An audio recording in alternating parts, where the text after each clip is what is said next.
Sweet. Hi, everybody, and welcome to the Season 8 Kudo Plays Symposium / Pitch Night.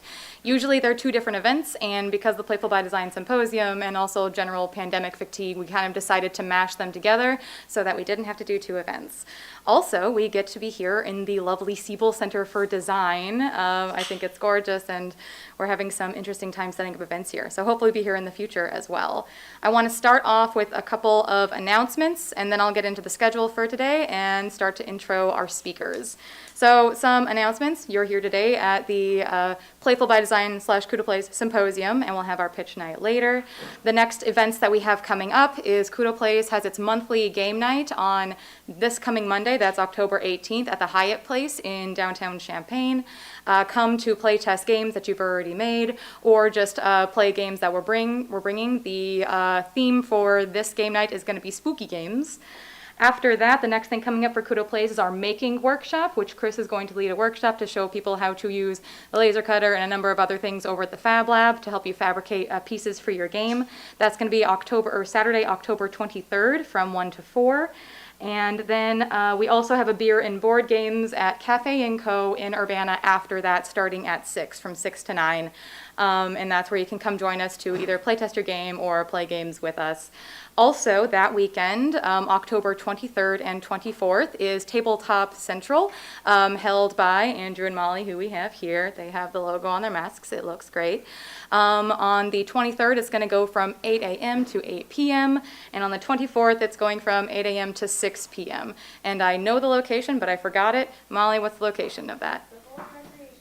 The Savoy Recreation Center. It's going to be fun, a bunch of days filled with games, so, come to any of the game nights that we have for you.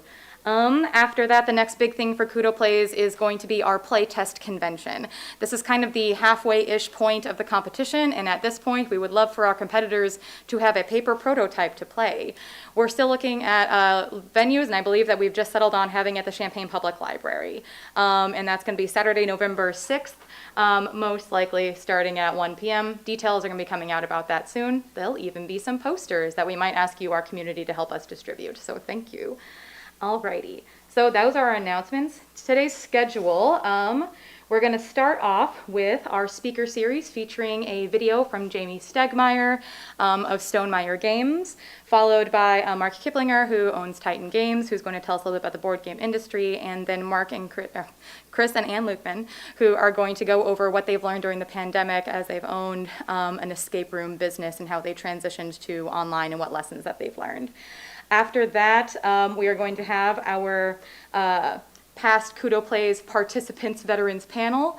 That's going to be emceed by Tom. We're going to go over a couple of questions, and they'll talk about what they've learned from being in Kudo Plays. After that, we are going to announce who wins the paper airplane contest. By the way, all during today, if you step outside, you'll have instructions on how to fold and throw a paper airplane. The person who gets it closest to the target, I believe, is going to be able to select a prize from some of the prizes that we have. Tom, is there any more about that you want to say? No. Okay, sounds good. We got games, top 3 people, closest to the bullseye gets the game. Yeah. So we're going to announce the winner of that at 3:30, and then that'll lead us right into our game ideas pitch night, where you can pitch a game. We're most likely going to use these whiteboards. You'll see. It's going to be grand. All right, so without further ado, I'm going to go ahead and start to introduce our speakers. Jamie kind of introduces himself in this video, so I'll let him do that. He's although just so you know, he's a game designer from St. Louis and has designed games like Scythe and Euphoria. Yeah. Viticulture. Do you know when you know all the games and they just disappear from your brain? Right on. Over the course of the past couple of weeks, we asked our community to come up with questions for him. We sent him these questions, and then he recorded a pretty long video answering all of them, as it turns out. We've actually cut that video down to about 20 minutes, so we could still fit it in today, but we will be posting the full video, or he'll be posting on his YouTube, and then we'll have a link to it in our Facebook as well. So I'm going to go ahead and hit play on that. First thing we're going to do is make it big. Second thing we're going to do is hit play. Woo. Hey, this is Jamie from Stonemeyer Games, and I'm saying this in such a formal way because I'm going to eventually put this video up on YouTube, but right now I'm filming it specifically for Playful by Design, which I was invited to participate in remotely and in advance by Alexis. You all have put together an amazing set of questions here, and it's a long set of questions, so I'm going to be fairly succinct in my answers. But because this will be on YouTube later, if you have any follow-up questions, just check it out on my YouTube channel, and I am very happy to answer or go deeper into these questions in the comments there. So I'll kind of rattle through these. Hopefully I'll try to stay succinct so this isn't too long, but these questions were really amazing. Thank you for taking the time to think of them. So we start off actually with a question from Alexis herself. She says, what are considerations that need to be made when designing for international audiences? And two things that come to mind. I'll go deeper into this in another question in a minute. But two things that come to mind are one, language dependence versus independence, I think, is something to think about. At Stonemaier Games, we make a wide variety of games. We publish them in English, and then we work with localization partners for them to translate the games. We handle production, and they we manufacture them, but they handle distribution in their region. And one thing I learned that kind of surprised me is I assumed that these partners would prefer language independence. So like cards that use text instead, or use icons instead of text to convey how the card works. However, I learned from our localization partners that they actually prefer language dependent games because that means they can kind of ensure that they get to sell the product, opposed to someone just buying the English version of the game and downloading a localized rulebook or translating the rulebook themselves. So that was surprising to me to learn. The one other thing that I'll touch on a little bit later too is that we have started hiring a cultural consultant for our games. The intent behind this is that there are a lot of different cultures out there, a lot of different people in the world. I try to look at our games through kind of the lens of inclusivity and being welcome to people around the world from different cultures, but I am far from an expert on that. And so we've started hiring on a game-by-game basis, a product-by-product basis, an expert to review all of the art, all the cards, even the mechanisms on some level in our games to make sure that we aren't causing unintentional harm, something that we've been very aware of over the last few years. Sometimes our best intents and our best intentions end up accidentally harming someone. So we want to avoid that, and this cultural consultant has helped quite a bit with that. Dan has some great questions here. Dan's first question is, do you recommend particular platforms or organizations other than Kickstarter for indie game designers interested in crowdfunding? How should designers shop for a crowdfunding site? So there are, I would say, three somewhat major crowdfunding sites now for tabletop games. The main one is still Kickstarter. It very much is Kickstarter. There's also GameFound, which is growing and specifically focused on games. And there's also Game on Tabletop, which is much smaller, but still very focused on games. So I really like that GameFound and Game on Tabletop are becoming more and more substantial platforms. Both are very viable platforms, I think, for crowdfunders to use. GameFound so far has been for some pretty big games. They're not really focusing on smaller games yet. And so if you haven't already made a name for yourself as a designer or publisher, I don't know if GameFound will even accept you at this point as a potential creator. But they'll get to that point. I think they're getting to that point of letting anyone launch a game on their platform. Game on Tabletop is welcome to anyone. So I like that element that they're welcome to anyone who wants to launch a game on their platform right now. They're also both GameFound and Game on Tabletop are viable as pledge managers. So if you run your game on Kickstarter, which I would say is still the best platform for any type of crowdfunder to use, if you launch it there and then you can kind of test out these other platforms from the pledge manager perspective, that's after the campaign if people want to post a late pledge. Dan also says, how did your experience living in Kyoto shape you as a game designer? Is there a distinctive Japanese game aesthetic? That's a great question. There's some questions here that show that you all have really done your research, and I really appreciate that. I did indeed study abroad in Kyoto in Japan my junior year of college. I had a wonderful time there. I even designed a game while I was there as a class project. I would say that, at least consciously, my time in Japan has not really impacted me as a designer or a publisher.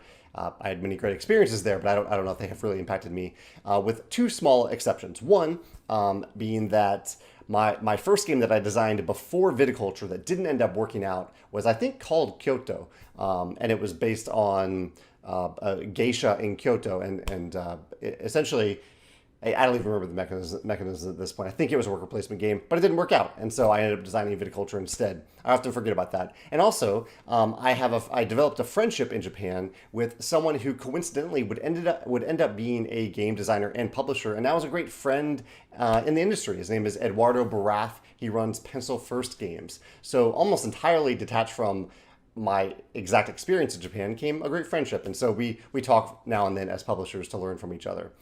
Me and Ed do. The last question from Dan is, you have shared your recollections of game design as a child and invited others to share their memories with you. What have you learned from others about children as game designers? My main experiences from this come from My Little Scythe and my nieces and nephews. I don't have any kids of my own. I have cats instead, as you can see in the background here.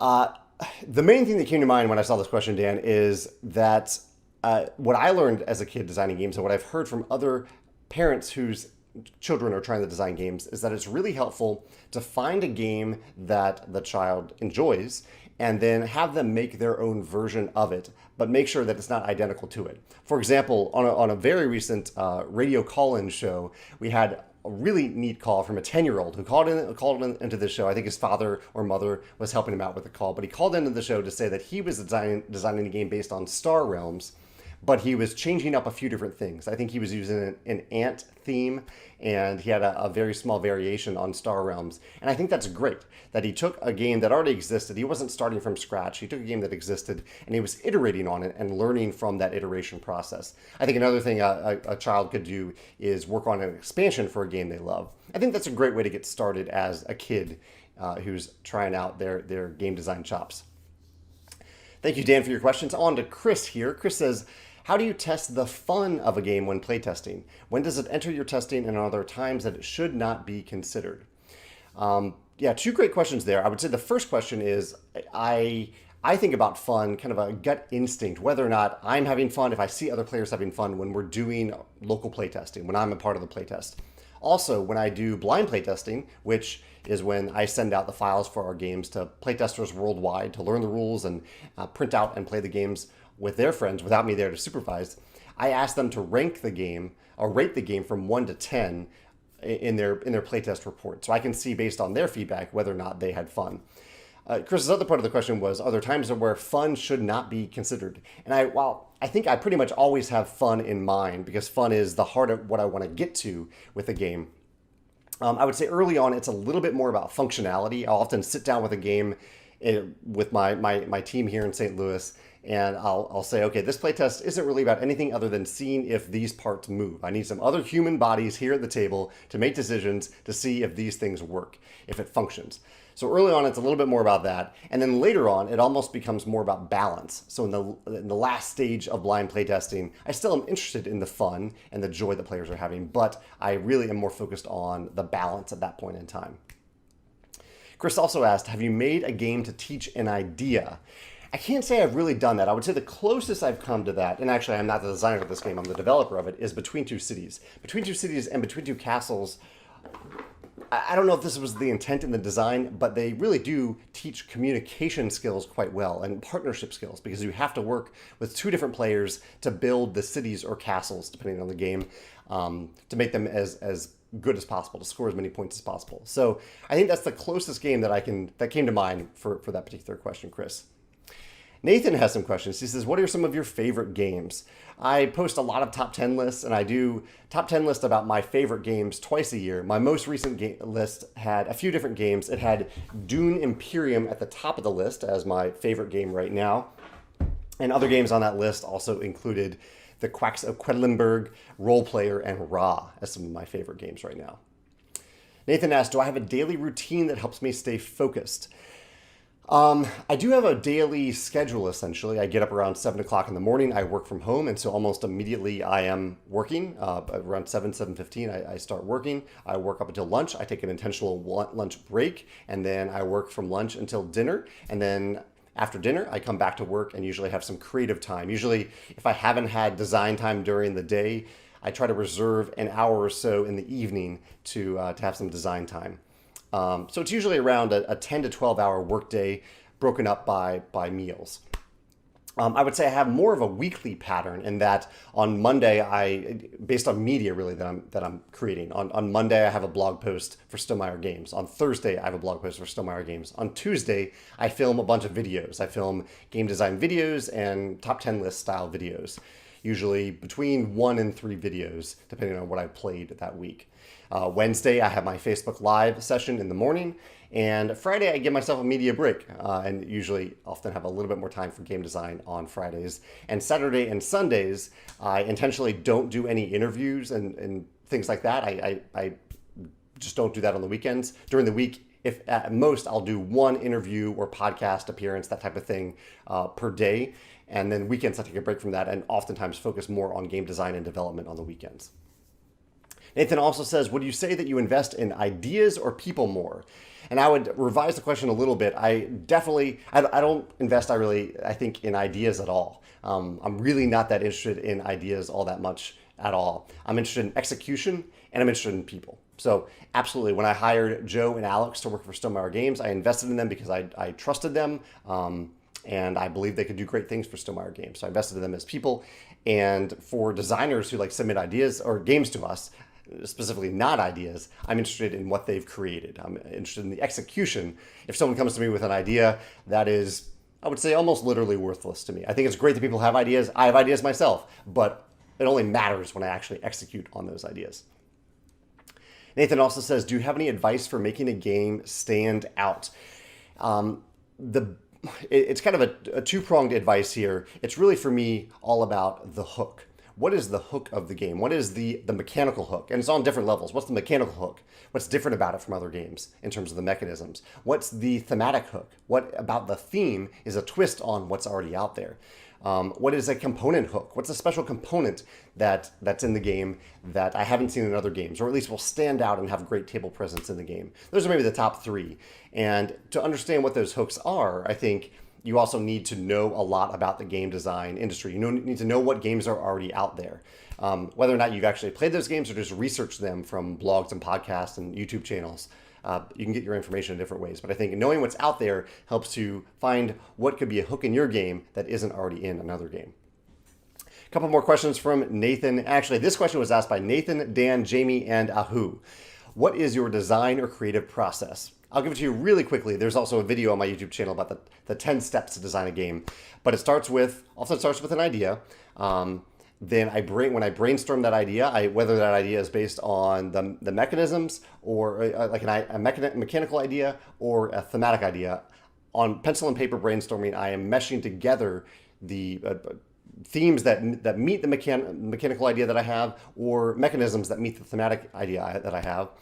I then start to work on the first prototype, and I try to get that prototype to the table, and then I playtest it locally. I iterate on it. I prototype it again. I playtest it again. I do that until the game is fun and functional and relatively balanced, and then I enter blind playtesting. And I usually do around 3 to 5 waves of blind playtesting. Again, playtesters around the world giving me feedback about the game until I think that the game is the best that it can be from the blind playtesting process. Nathan says, how many failed projects have never taken off? I would say 99% of at least the ideas that I've had never become anything. Some percentage of that actually gets to the table. So maybe of all the ideas that I've had, maybe 20% of them get to the kind of an in-depth brainstorming process.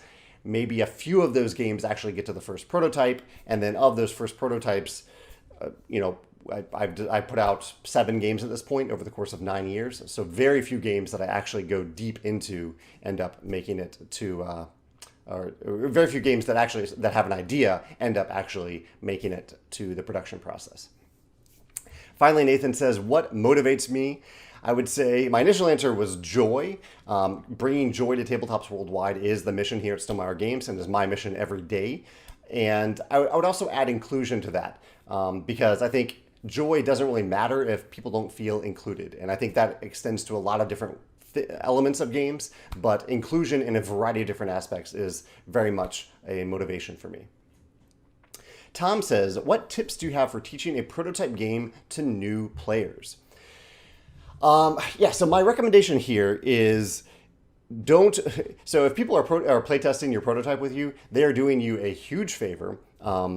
And I would try to respect their time as much as possible. And one way that you can do that is not have a long rules explanation. This is both from the game design perspective and how you actually present the game to the players. I would recommend explaining a few core concepts of the game, and then within 5 minutes, if you are not taking turns within 5 minutes, that's a problem. I would highly recommend both designing the game and figuring out a way to introduce it to players so that you can say a few core concepts and then jump right in and start taking turns, even if that means that you are taking turns for other players, either completely taking it for them or guiding them through their first few turns as you explain more concepts by using those turns as examples. Also, one thing that I think helps a lot is as players, when you get to the point in the game, maybe 10, 15 minutes in, 20 minutes in, when players are starting to make their own decisions, compliment them. All the time. Make them feel good about what they're doing. Again, they're doing you a huge favor. If they do something clever in the game, compliment them. Make them feel good for the decisions they're making, and compliment them in focus ways so that they can start to see the different layers of the strategy. Or really, as they start to see those layers of strategy and make decisions based on them, you can have that. You can kind of reinforce that through compliments. Tom says, I'm a designer who's made some smaller, lighter games in the past. How do you even start designing a heavier game like Scythe or Tapestry? And I start somewhere. I don't have a great answer for that. I start somewhere. I think maybe the best advice I can give if you want to design a heavier game is throw a bunch of stuff into the pot, and basically start with too much. Start with too many ideas, and make it too complex of a game at first, and then start cutting stuff from it. And you might even still end up with a lighter or medium weight game. That is totally fine. That's probably even good, but I think it's okay to take a bunch of different ideas and throw them in and say, okay, this is where I'm starting, and then cut out stuff after that. Jonathan says, do you think there are board game genres that are yet to be discovered? Any idea on what they might be or what they might involve? And Jonathan mentions a classic example of deck building being one of the great mechanisms of the last decade that has been iterated many different times. I am sure there are genres of games that haven't been discovered yet. My game design channel often touches upon very specific mechanical ideas, and I think any one of those ideas, the many hundreds of ideas that I've seen, oftentimes they're very specific, could eventually spawn genres of games. I don't know if they'll be as big as deck building, but there are many ideas like that out there, or that have been implemented in games, not just ideas. I will say, it's hard, I don't know what the next great idea is. I don't know what the next great mechanism is. But I will say that from my experience, every idea that ends up being interesting hasn't been an idea that I just thought of and put into a prototype and it magically worked. Really, every idea that has ended up being memorable in my games has been something that emerged from playtesting, something I tried in playtesting or maybe iterated while we were actively playtesting the game, and I realized, oh wow, that's actually really fun. That works differently than I thought, or that this works really, really well from that playtest, and then I iterate from there.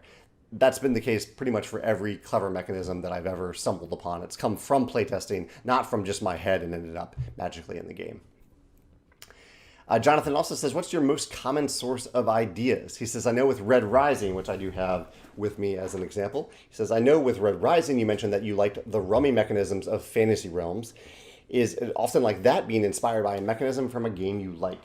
And I would say often it is. Yeah, I play a lot of games. I consume a lot of board game content. I'm inspired by other publishers and other designers. And that is very much often the case, that I'm inspired by another game. Oftentimes a tabletop game, sometimes a video game. I don't play a lot of video games, but I do watch video game reviews in the same way I watch tabletop game reviews to learn from them. And I'm also motivated and inspired by works of fiction. TV shows, movies, books. I consume fiction all the time, and they often give me thematic ideas for games.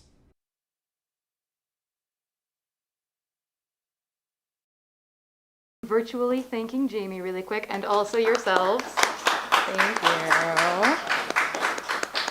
Did you guys forget I was over there? Anyway, all right, so like this says, the full video will be uploaded to the YouTube soon, and then let's see. Oh yeah, I also again wanted to thank our community for providing a lot of those really great questions. Some of that stuff I didn't even know. Alrighty, next up, as I just... Maybe say there's like quite a bit more of that video. It's an hour-ish, I think. Check it out. There's a lot more questions there. A lot more questions, a lot more good questions. So definitely check it out when you can. All right, next up, we're going to hear from Mark Kiplinger, president of DMM Games and manager of the Titan Games here in Champaign-Urbana. I believe you're going to talk to us about the state of the games or trends within the board game industry. Awesome. So come on up, Mark. Join me in welcoming Mark if you can. Thanks. Hi, Mark. All right. Pardon me while I get some text set up here. All right. I'm not going to hide over here for your presentation. I'll actually go take a seat. And then you can slide advance like that. Is that okay? What's that, sorry? Oh, slide advance like with those arrows. Easy enough. Okay, Sweet. thanks. Thanks, Mark. All right. appreciate it. Good. Okay, great. So let's see. Let's get right into it. So a couple of things about Titan Games. We now have 2 stores in Champaign as well as in Springfield. We started a Champaign store about 9 years ago. A couple years later, we invited some friends of ours who we role play with to, they kind of wanted to start a store and they could learn from our mistakes. And so we have a store in Springfield as well. And they've been going for about 7 years. We did have a store in Peoria Heights, and eventually the manager and his wife kind of wanted to take a new direction. And we thought it was actually a really cool idea, so we let them do their own thing. Let's see. So we're annual sponsors of the Kudo Innovation Award. Obviously, a lot's changed in the last couple of years. So, you know, after the shutdown, we really had to think about a lot of things that we both wanted to do and had the time to do for once, as well as some things that we would have to do. So as it is, we do now have kind of an online site where we, you know, allow people to either, you know, do things by, they can order things that we can either send to them inexpensively, or we can have them pick it up curbside and that sort of thing. We've reduced our event space, so those of you who have been around see that we have a lot more games on our tables, and then we occasionally convert them to a space for special events. We've made our events later, so basically if you're shopping, there are only shoppers there, but then later in the day, there are some people who get to play some games. Let's see. We put more employees out with fewer hours, so we feel as though we give maybe even better service, even though we've controlled our costs to some extent. And then a lot of our demos and casual play events have gone off-site, so we do some things over at some places around town, such as I think Thursdays we're at 25 O'Clock Brewery, and Tuesdays we are over at Poor Brothers, I think. Let's see. And then finally, we got into some new kinds of things. So, you know, a lot of games, as we're going to talk about in a moment, that have become more popular really because of the realities that we face. So people who used to have a group of friends of, let's say, 4 to 6 people who they would always play with, they came in and said, well, now I'm playing with the people who I live with, and it's a different situation. And so certain games have become more popular, and even certain genres of games. But just as an aside, if there were 2 or 3 things that have really exploded the last couple of years, there was paint. A lot of good intentions turned into execution recently, and people have actually gotten some of their hobbies that they got to fulfill on their own. And then also we added things like puzzles and that sort of thing. So I went through our sales from the last year. Here are some of the best sellers. So this is just kind of, I think this is probably 8 of our 10 best sellers or so. Wingspan Revised has just been, even though it's not quite the, 2 years ago, that was the game you couldn't get, right? Or 2.5 years ago or so. And I think every year or two, a game like that shows up. So like the first year I was in business is Betrayal on House of the Hill. Wingspan's been like the newest and maybe the hottest of those. And even though it's now available, anyone who has a chance to get it who doesn't have it yet, it tends to, if they see it, they get it. Honey Buzz would probably be your second or third bestseller, and that's actually a locally made game, and it's been an amazing game as well. And then I do want to point out a couple things that are similar between some of these. So Seven Wonders Duel and Hive Pocket neither of them are really new games. However, they're both 2-player games. And so we have found that 2-player games have been quite a bit more successful than they had been in past years. And also, Parks is actually pretty playable as 2 players. So games that can be played with 2 players or games that are 2-player games have been much more successful. We're Doomed as a party game, so it's kind of weird that it's on the list. For the most part, party games have not been as popular. Games that play best at 5 or more people just have not, for obvious reasons, people have not wanted to keep their numbers of groups and inviting people over and things that would be successful for. But We're Doomed is a game that not everybody carries, and if they do ask about it, it's a hilarious game of dark comedy, and I guess some people want to laugh about that sort of thing occasionally. So the next thing I did was I just found a few games that also showed up on kind of the Power 25 list. This is a list that GTS Distribution puts out, and there are definitely some similarities of them. So I've arranged them not necessarily in numerical order, but by some themes that I did want to talk about. So the first one here are two games that are probably in the top 20 sellers here at our store, as well as in the top 25 through their distribution. So the Isle of Cats is actually a phenomenal game of kind of tile building, and you're choosing which cast to play. Calico is also a tile game, but basically you are putting together a quilt, and you're kind of scoring points and trying to figure out what your opponents are doing. But the reason I put these both up is obviously because they both have cats in them. Some genres, I think, can only have one or two really good games. And once in a while, that surprises me. So for years there was Bang, then eventually a couple of other Cowboys games came out that were actually quite a bit more, like Old West games, I should say, that were quite a bit more involved. But like some genres, you just don't know how many good games you can have. We tried to carry a few years ago. I think it was Whistle Stop or one of those train games that we'd played at Gen Con. We thought it was really good. We thought it looked good. And then we realized within that level of complexity, you were never going to get away from the idea that Ticket to Ride was going to be the game. So until you got to something very advanced like a Russian railroad or Iberian railroad or something like that, it was just not a game that we were going to be able to sell. And so maybe some stores can do that more effectively, but overall, I guess all I can say is some genres in terms of theme seem to have nearly infinite potential. I can't really tell you when people will feel like it will be played out. Others of them, it only takes a couple of games, and then at that point, it was a unique game once. To give an unfair example, I don't know if another bird game will ever hit the way that Wingspan did. Right? It was just a phenomenal idea. No one realized that many people were interested in that, and as it is. So to give you an example, I probably carry like 5 different cat games, and at least 4 of them are good ones. And these 2 are probably 2 of my favorite 5 games the last 2 years. And so, needless to say, as you would probably guess, large publishers right now are making dog games. All right, so stay tuned. Anyway, so Anno 1800 is a game loosely based on, I believe it's a video game from a few years ago. And so it kind of has a title add-in. This is the unfair thing that if you're making your own local game, you kind of realize, well, I'm not going to have the license to some sort of famous title, and that's probably not something you can play on. However, in terms of mechanics, roll and writes have been really big. I can't tell you whether they're going to continue to be big, but I can tell you they're very convenient, they're very inexpensive. People who have already made a game can convert their game into a roll and write, so you've seen a lot of those come out. And some of the roll and writes are very simple. Others change it a little bit. I know that there are some that rather than having a straight up roll, you have a group of cards so that your overall likelihoods will change or become more consistent. Other games actually have quite a bit of game in them. So Dinosaur Island Roll and Write, for example, actually has quite a bit of strategy. It's not like a little half-hour game. There are a lot of operations you'll do, but without the need for like a lot of physical pieces. Escape room games, as I'll call them, generally have been very popular. They've changed quite a bit. So, for example, Unlock, that came out probably 3 years ago, ran mostly on an app. That was kind of the big area of that game. So you would type things in like codes. You would have a timer going off. You'd have little submissions of it and things like that. Exit, people love it or they hate it. That's the one that makes you tear up your game so that you can't give it to a friend.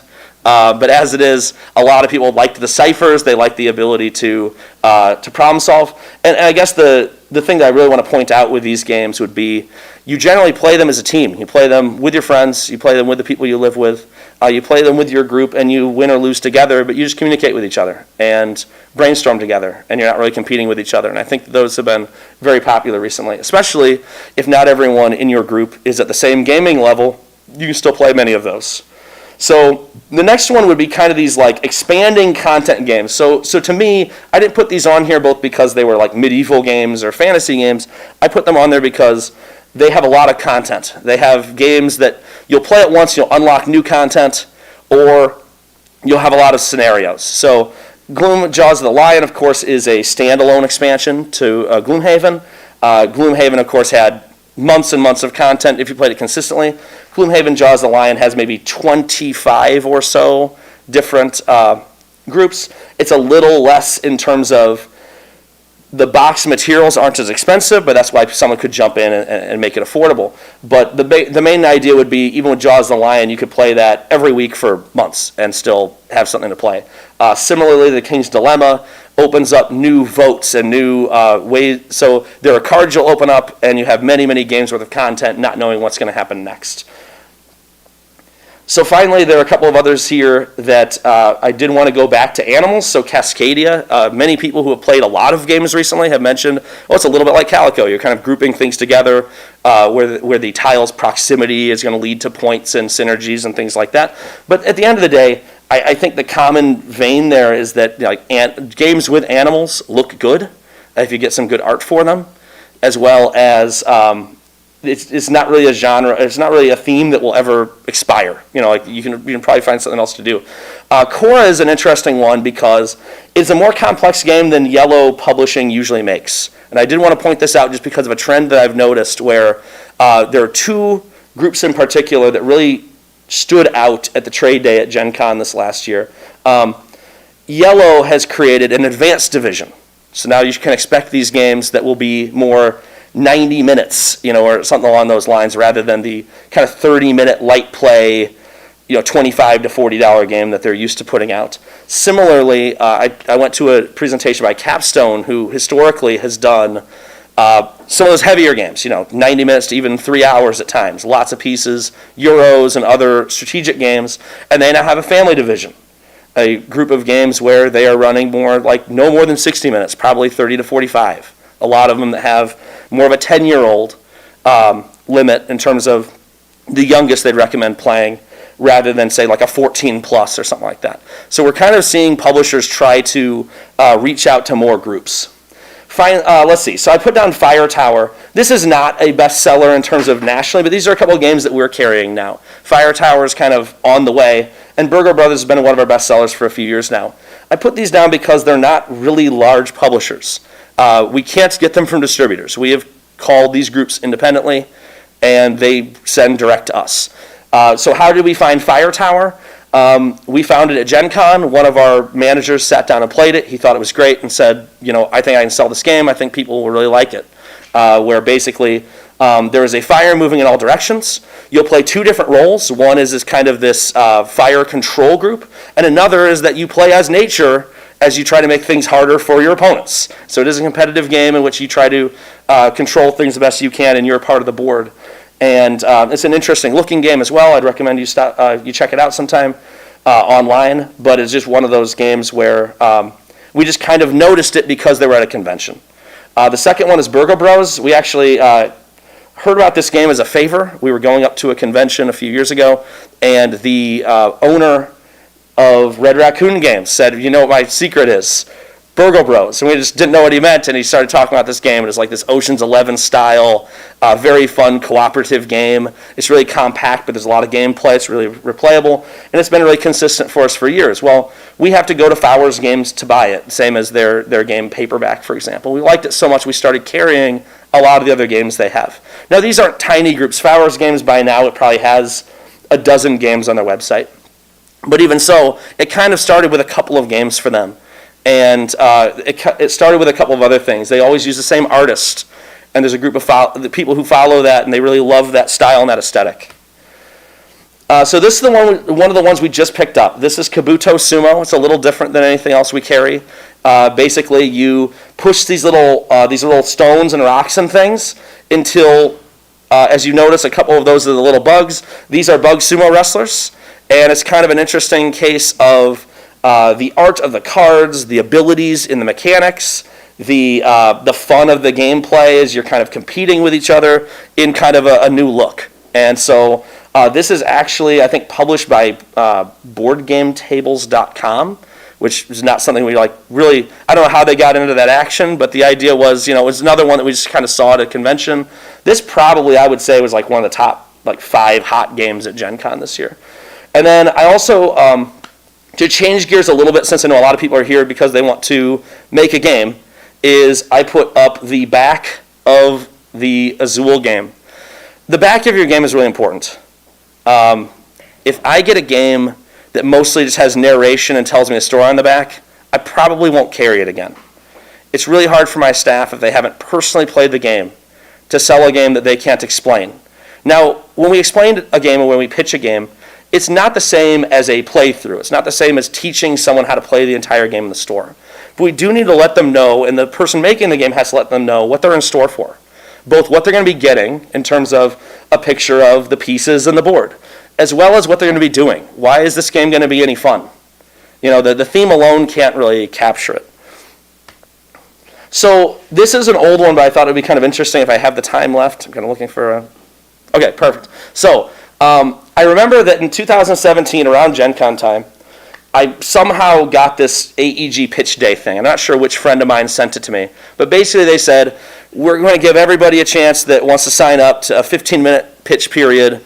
And they kind of said what they'd be looking for. What are we gonna maybe pick up? What will we not pick up? And they kind of did some do's and don'ts. Now the reason I put this up is not just because this is what you should do. In fact, I think it's more interesting to look 4 years later and find out, have they changed a lot?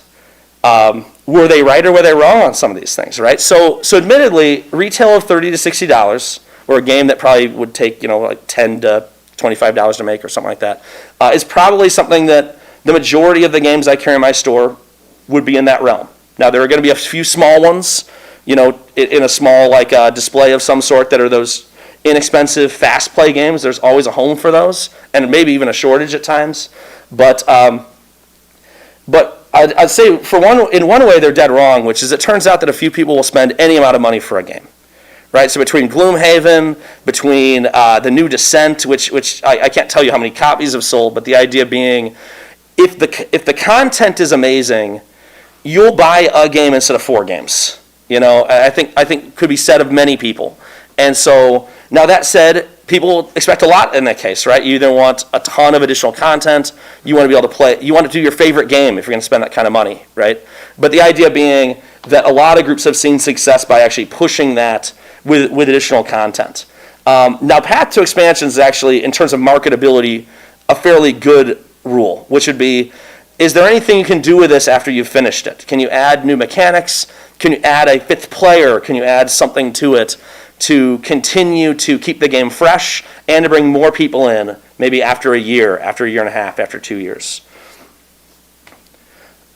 So these are some things. So AEG, as I would say here, has, since 2017, completely changed what they've done. And of course, this is only my opinion. However, we saw them in 2019. They said, well, we switched it up. Rather than trying to have a game in every area, we're just going to release a few games a year and then release some games with partners. And so notice, however, that they noticed there were a lot of, it seemed as though some of the larger publishers had a game in a lot of these genres. I just put it up here, for example, because it was, they are many of the genres that we carry, and I'll let you read them briefly. I'm not going to read it down as a list. However, I will mention puzzle-solving games certainly has exploded in the last few years. Some of them even have like little mini maps or ways to use your computer with them or your tablet. And then finally, this is kind of fun. So this is the ones that they said don't send these. We're not gonna buy them. And yet, I think they believed, for example, with party games, that once Codenames came out, there was just no room in that genre. And yet we've seen with Wavelength, with Just One, with a number of other games, that there probably is still space in that genre, and people do want to play in those kinds of groups. So that's despite that we've had situations that have limited the number of people who play at one time.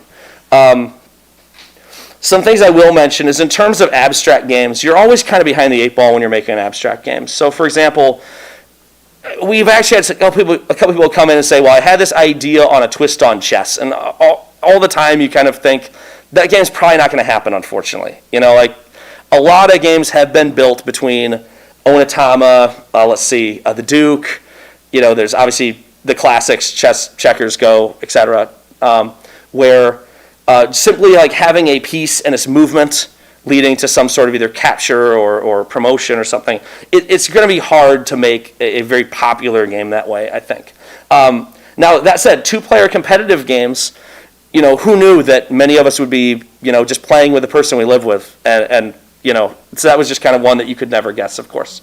Obviously, and the last thing I'll actually point out is collectible card games, only because it seems as though every collectible card game, simply by the people like to collect right now, even some some things that I would say are objectively not that good of games have kind of seemed to make it recently. So anyway, as it is, there are tons of things we could talk about, and if anyone ever wants to send me a message either through Facebook to Titan Games CU or just come into the store sometime, I'd always be willing to look at your game. I'd always be willing to just chat about what we have around on our walls and what we do and why we've chosen some of the things we have. If you ever want me to just show you a few of the games that are from smaller publishers and what made us choose those or something like that, I'd always be willing to do that. Just call the store and make sure I'm going to be there, I suppose. So what questions do people have? Yes? I know the past year is probably a bad measure of it, but what lessons have you learned from doing off-site events? That's a great question. We have done the off-site events largely because we haven't seen another alternative. We do want, so what I'll say is this, I'll be completely honest with everybody. I did not get into the business of having a game store to sell games. I love building community, I love making events, I love hearing other people's ideas and making that into something, and helping things happen. Just buying and selling games is not like the most valuable and interesting part of my job. And so like largely I consider the realities we're facing hopefully temporary. And while there will be adjustments to it, anytime you come to my store and you just see games on the tables, it breaks my heart. I do want to be able to run games and show people new games, watch them grow and bring it to their friends, get more involved in interesting strategy games and that sort of thing. So what I will say is the off-site idea is largely based on the need to do so, and also because some people have asked to do it.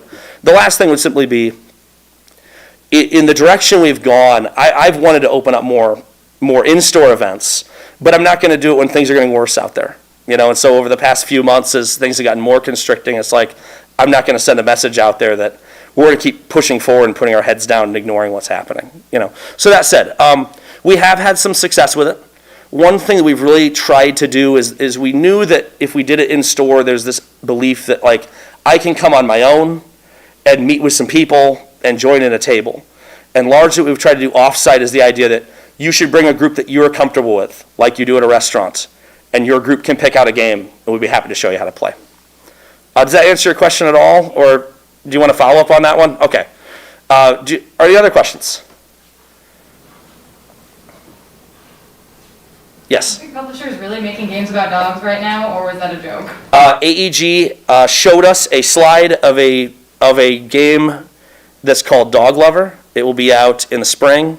In addition, I know of at least one other publisher. I don't know where they are in the works, but I can tell you that the popularity of cat games is factually leading to dog games as we speak. Yes? They answered, Katie, there's like 3 or 4 on Kickstarter. Like right now we're on Kickstarter that are dog thing. So. Do you think it's gonna work? Yes, I think that I don't think there's anything about cat lovers that make them uniquely suited to buying games more than dog lovers. So yes, I do. Now that said, let me say as an aside to take the question more seriously, as I've said, most of the cat games are pretty good. Cat Lady is fun and simple. As I showed you earlier, Isle of Cats and Calico are really good games. They happen to make them with a cat, but the games are phenomenal games. If these dog games aren't interesting, they're not going to have the success that these cat games have had. So at the end of the day, if you make a good game and you make a theme that isn't expressly overdone, that would be the key. Any others? Yes? You think AEG would make a list like that now? That is a great question. Given the situation, I think what I would say is this. I'll go backward one step. So this is obviously a situation where they're looking for independent publishers or independent individuals to publish through them. And obviously I know that Kudo has done events before to talk about whether that's going to be right for you or not. If you ever make a game you think is sellable, would you go through a publisher and then through distribution, or would you sell it directly? That's a tough decision, and there are a lot of reasons to do one or the other, and all I can say is talk to a lot of people who have gone through that. What I will say is, it seems from their last few pitches that they only make within-house a couple of games with a well-known designer each year, and the rest of their games, they're essentially teaming up with smaller publishers to increase their volume, essentially, and to kind of give them the AEG name. So what I would say is, if they do this sort of thing at all, by virtue of, are they still looking at making a game that, someone made their own and they want to push it up? I think they're mostly looking through other groups that already have publishing companies, although those might be very small at this point. Again, that's conjecture. I don't have any ins with AEG. It just happens to be a couple things. Number one is they have made a lot of changes over the course. The age of their company and the popularity of a lot of their games coincides a lot with our business, as a couple of the most famous games came out around the time that we were opening. And then also, of course, that we happened to get some information about that group's process. The last thing I would say as a courtesy is anytime you are pitching a game, the fact of the matter is you should make sure to protect your stuff. So, you should always ask yourself, are they going to bring me in, or is this an idea that they can just, slap a new idea on and take my game from me? And I'm not using any my own personal experience there, but I do know of individuals, at least, within the country, if not locally, who feel as though it just seemed odd that their idea kind of showed up there. And so I'm not trying to scare anybody from trying to make it, but I would say, talk to someone who knows and protect your stuff. Yes? Second, some of the ways you described how you wanted people to bring a group to an event, kind of like you were a restaurant. It sounds kind of like you're almost backdooring into a board game cafe. What do you feel about board game cafes as a compare and contrast with game stores with game event nights? It's a great question. First of all, let me say I don't know anything about board game cafes. What I would say is I might have been to one or two ever. I know that there are a lot of differences from stores like ours, and frankly, I guess there are a lot of similarities with stores like ours. For example, I know a lot more game stores who rent space instead of just having game space. We don't do that, but I know a lot of stores, depending on the town, the aesthetic, and that sort of thing, what kind of atmosphere they want to have. What I will say is, I would expect, just as now things are very different than they were 2 years ago, things 2 years from now will probably be different than they are right now. I don't know what people's tastes will be when left to another list of choices. However, I do think there's something to be said that when you go to a big game event, let's say as an example, you usually do want to go with your friends, and a lot of people go to meet other people, but a lot of other people want to go with their friends. And so I can definitely see the strengths of a thing like that in the right community. This might be one of them. In order to, I can't say about as far as like what's better, but I can say there are a number of similarities. Both would probably have a demo section, a staff that could actually help you to, either learn a game or make it faster or easier to play one.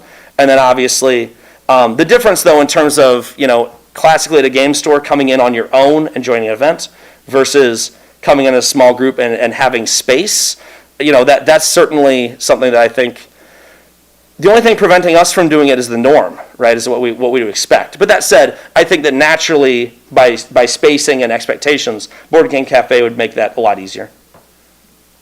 Yes? I'm curious, so you mentioned before some ideas that that have had a limited time where they're interesting and they kind of go out of fashion.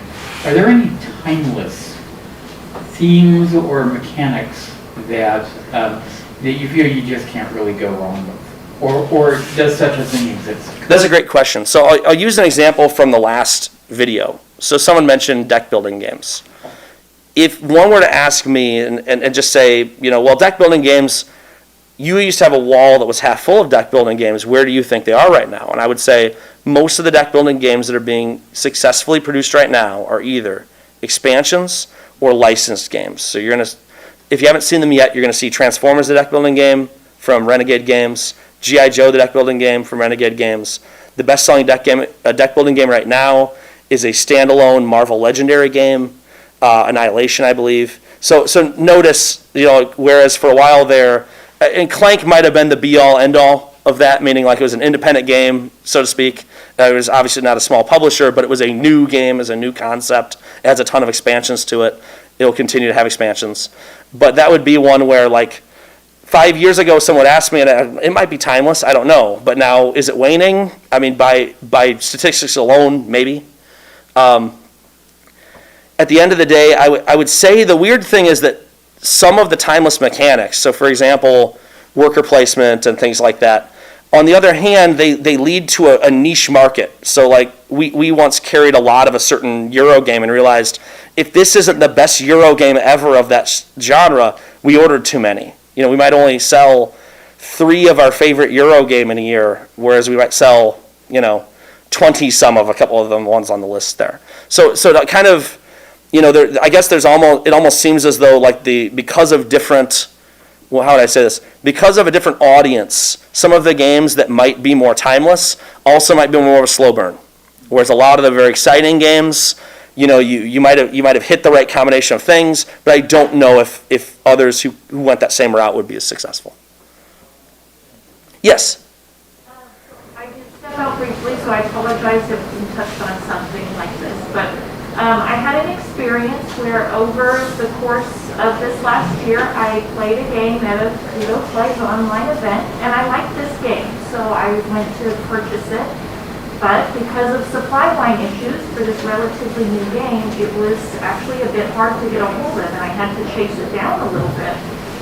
Do you think your top selling games that you have been affected by this issue, or what are some other, how does that cause other issues for board game sales? That's a great question. So what I'll use an example December of last year. So we're talking, November 22nd, so the week before Black Friday, through the end of the year. It'll be a little lazy, but it's a number I looked at recently. During that period, we sold 5 Root. We probably could have sold 25 Root. We just didn't have them. So what we've seen in the past is, in most years, we can order a number of games, and then if we are lucky and we're being very, reactive to what we're seeing, we might be able to get one more run of those games in some sort of restock right before Christmas. Unfortunately, that will not happen this year. One thing that this industry has had for many years was kind of using your distributor as the warehouse and kind of like buying it as you need it. So I'd carry 2 copies and get 2 more. Now, it takes so many more months. It used to be at about a 25-day lag day from when it left the facility where it was being made and to the point where it gets to the United States. Now it's closer to 90.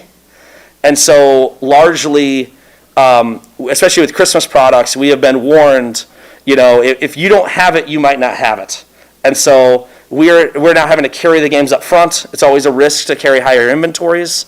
But what I would say is, whereas in the past it seemed as though a very popular game might get another print in another 3 months, we've seen some that have been 9 months or a year instead before they can get another print run out. Was there a particular game you were mentioning, by the way? I think it was Wavelength. Sure, absolutely. So Wavelength is a great example. I think it's a phenomenal game, and it's sold really well for us as well as nationally.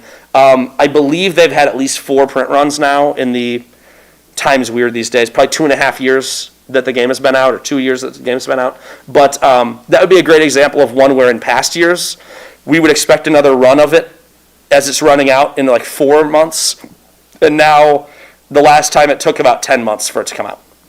And yeah, we would expect that of most games. But other games on this list, where Doomed has had at least delays of 6 months or more, and that's when I think they started buying more copies before they were even out in the United States, and they ran out for over 6 months at that time. Let's see, we're Doomed, Lost Ruins of Arnak is another situation where it's already on our list. It'd probably be 2 or 3 spots further up on the list if we had that period where we could get it. But again, instead of a 3-month delay, let's say, it was definitely closer to like an 8-month delay on that one, I think. Were there any other questions? I think I actually have to end it there. Absolutely. Speaker, but join me in thanking All right, we have a bit of a tech swap, so come on up and we'll get stuff swapped out really quick. Are we still good for 15 minutes or should we? Oh yeah, no, that's fine. We're running a little bit behind schedule. That's due to me getting started a little bit So can I just undo this here? Yeah. All right, Just take yank that. You put down So I think there was a dongle plugged in, but also I can go get, is that a different one? Oh, yeah. No, that's good. Open it before, or it's going to crash. Yeah, should be.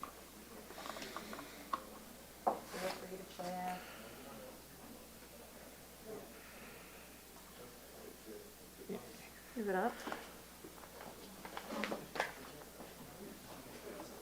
Oh, there it goes. Oh, yay. I just had to move the dongle. Alrighty. All good? Yep. Okay.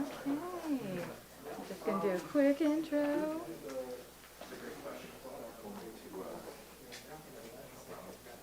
Alrighty. Yeah, a little bit. Okay, guys, so next up we're going to hear from Chris and Ann Lukeman about the lessons they learned having their escape room business, CU Adventures in Time and Space, how they transitioned for the pandemic, and the lessons that they learned during it. We're running a little bit behind, but also that's okay. Feel free to take the full 15 and the 5 for questions. So join me in giving and welcoming them. Thanks, guys.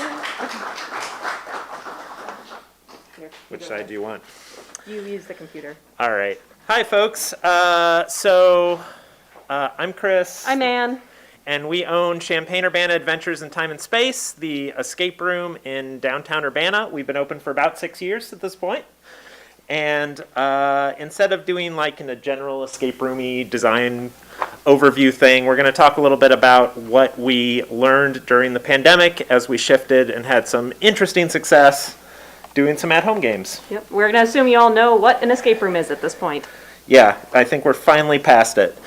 Game we're mostly going to talk about is called The Lost Temple and its success over 2020 as a digital and print and play game.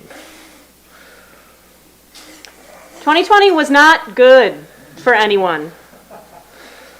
So how bad is a global pandemic for the escape room industry? Turns out pretty bad.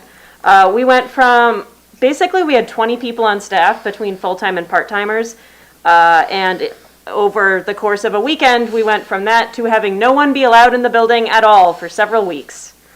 For an industry that's built on like Disney-like in-person experiences, especially for what we try and do at CU Adventures, it was a very tough transition, but we were able to jump into it in kind of an interesting way. So we designed an adaptation of one of our previous physical games with a new puzzle set as a digital plus print and play hybrid and launched The Lost Temple. We had recently closed our physical version of the game several months before the pandemic started. And we were able to release a play-at-home escape room that was completely autonomous. Players would print out materials at home, or they could pay extra for us to mail materials. And the gameplay itself was anywhere from 80 minutes to some teams took 4 or 5 hours to play. We had a lot of success from it. It uses a custom-built interface where players look at the digital rooms and kind of have an idea on what they see as they navigate through the game. One of the things that we were able to do during the pandemic, of course, was we had a staff of people that could no longer run games for us, but were still extremely talented, amazing folks who understood what our games were supposed to be like. So we were able to kind of transition to them working at home on writing copy, recording voiceover, doing some sound design and music integration and different things to help get this game up and running. It was a really weird transition because we had never done anything like this before. We also were extremely lucky to have our friend Barry Abrams do the kind of interface and web design for us to make it work as an online game, and we could not have done it without him at all. Yeah, so as a background, players would get a set of paper clues that would interact with the website story that provided voiceover narration, music, and the lock mechanism of how players navigate through the game. So as you can see on the right side, that's an example of a room that they were in, and all of those different boxes are different things that they can investigate more thoroughly. Sometimes, say, if you would open, the bookshelf, you would find a package of letters on the bookshelf, and it would say, now take out page 3. And then you would take out page 3 in your packet, and it would have the letters that are on there that you can then cross-reference with things on the website to solve the puzzles.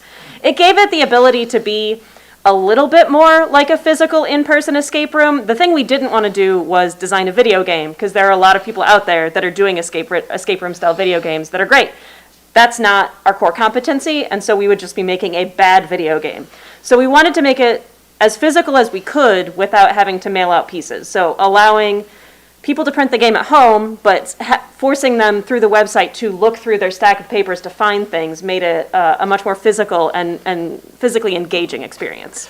We designed this kind of as a tactical response to the limitations of the early pandemic, and this allowed us to get it out into the hands of players extremely quickly.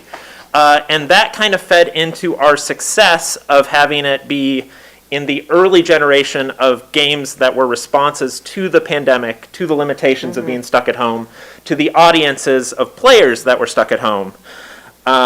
It succeeded really well at that. Yeah, the other type of escape room that people were doing at home was avatar-driven, where people would go to the you would have the staff at the escape room wearing a camera, and everyone would join a Zoom conversation, and you would tell the staff member at the escape room what to do, which was interesting and really cool. But this was a really great option for us because it meant when we couldn't be there, the game could still sell. Everything is totally automated. People buy it on the website, they're sent a code, and they can log in and do it whenever they want. So we were able to offer it at a lower price point too, which I think really helped sales. Yeah, we kind of designed it all around being able to move quickly. So one of the ways that this worked really well is it's an adaptation of a game we have had open in various forms in physical space since 2015. We've repuzzled it. We originally beta tested before we opened our escape room. And ran a Call of Cthulhu scenario at Gen Con that had the escape room puzzles and was all set in a single room. So the players at the table would be like, oh, I inspect the desk. And she's like, which drawer? What drawer? And then pulls out the papers and gives to them. So we've had lots of puzzles that have come and gone in the game. We've had lots of puzzles that never really fit the puzzle flow, but we've liked it. We've had tons of documents, photos, story lore that we pulled out of the game because it was slowing players down when they were playing, but was excellent for a play-at-home version. Because it was our first game that we designed, we had no idea what we were doing when we designed it, so we wrote way too much and we built too much story. And so being able to go back and pull from that meant that we were able to do a best-of version of all the different iterations of the game we'd ever done. And at the same time, we were able to commit to people who have already played it or played multiple versions of it even, that we had an hour of brand new material. So there would at least be an hour of new puzzles, even if some things kind of looked familiar. We were able to use video of actual props. That's our talking skull that was retired from the physical version of the game. We were able to film him doing custom narration for the online version. That was really great. Like mentioned, there's a lot of at-home escape rooms out there. And the industry was kind of booming right before the pandemic, and then it seemed to hit a really nice sweet spot of being in a really good position as the pandemic opened. And we never really wanted to compete with these play-at-home games. Like, one, we don't have the scale. Two, we didn't want to deal with inventory. We didn't really want to deal with shipping. We offer a limited amount of mailable, higher Deluxe edition, expensive versions of the game. Where we make the props out of wood, and so it really feels more like an actual escape room experience. Those are really expensive, and they're very annoying to make, so we didn't push those very hard. And we're not a video game. We're not an app. Yeah. We kind of threaded the needle with it in a way that I think was really rewarding. A lot of our reviews and the review sites have mentioned that it captured really captured the experience of being in an escape room with doling out hidden information in interesting ways. And people really liked how it wasn't quite just a website, but it also was a pretty clean website experience with the music and the voiceover and the ambiance. Some people enjoyed that they didn't have to read as much because we had one of our staff members do a voiceover for all the text, which they loved. Which is extremely talented staff member, so it really feels like you're playing a Call of Cthulhu style game. You know, it's great narration that's real spooky.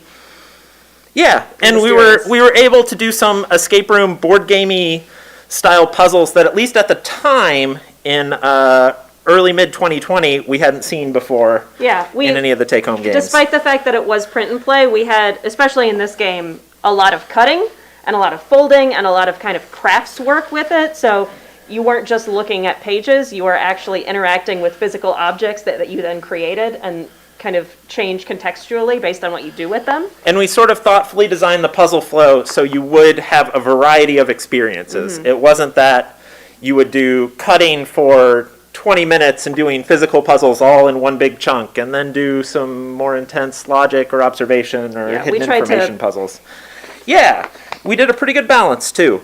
Our audience was all over the place. Our audience at the escape room is very varied, but our audience for the take-home game, because of some good word of mouth we'd had before this, was everywhere from escape room enthusiasts that have played literally thousands of in-person games to people who had been too nervous to play an escape room even without a global pandemic going on, and used the Lost Temple as a great place to jump in and see what escape rooms are all about. We had a lot of parents who were home with their kids, desperately seeking an activity to keep them, busy for especially during the deepest part of the pandemic in the early summer of 2020. We had people playing it over Zoom for corporate team building. We had Girl Scout troops play it. We had big families with grandparents and little kids, or young adults put it up on the TV and have a Zoom window open and have raucous drinking parties during it. The most exciting thing for us, though, was that we saw a lot of success globally. Even now, I would say our international sales are now happening more frequently than our local sales. We have had people, I don't even know what the numbers are, probably 30 or 40 different countries. Yeah, I think we're over 36 countries right now. Tons of sales in the UK. People that would never be able to travel here to play our in-person games are buying this game and are loving it. And that has been absolutely wild. Yeah, between Lost Temple and our other digital print and play game, we've had several thousand teams play it. And we have no clue of how many people that entailed. Yeah, almost every state in the U.S. too. I Yeah, think we're still I think missing we're one or two North Dakota, but almost every other state. Yeah. So our goal was always to thread that needle for making games accessible to new players and great for people who have played all of those games under their belt. And I think that paid off really well. We had a huge success in reviews. We won a few national and international escape room top pandemic game awards, which then opened up even more people interested, and it just kind of cascaded in an interesting way to the point that we've had people over the summer, when things were a little bit more chill, fly to Chicago, drive down to Champaign to play our physical games because they enjoyed Lost Temple and our other offerings so much, which has just been great. Which is really, really awesome. So a little bit about logistics. We had so many spreadsheets going, so many folders going, so many different elements. It was a lot to manage. It was more to manage than we thought it would be, and it was a different way to manage project management than an in-person escape room would be, because each individual page had to have the audio, it was like designing a website and designing a game, and the problems of both all in one. Yeah, and that's not even touching upon playtesting remotely, was a huge challenge and something that we weren't totally prepared for at the beginning.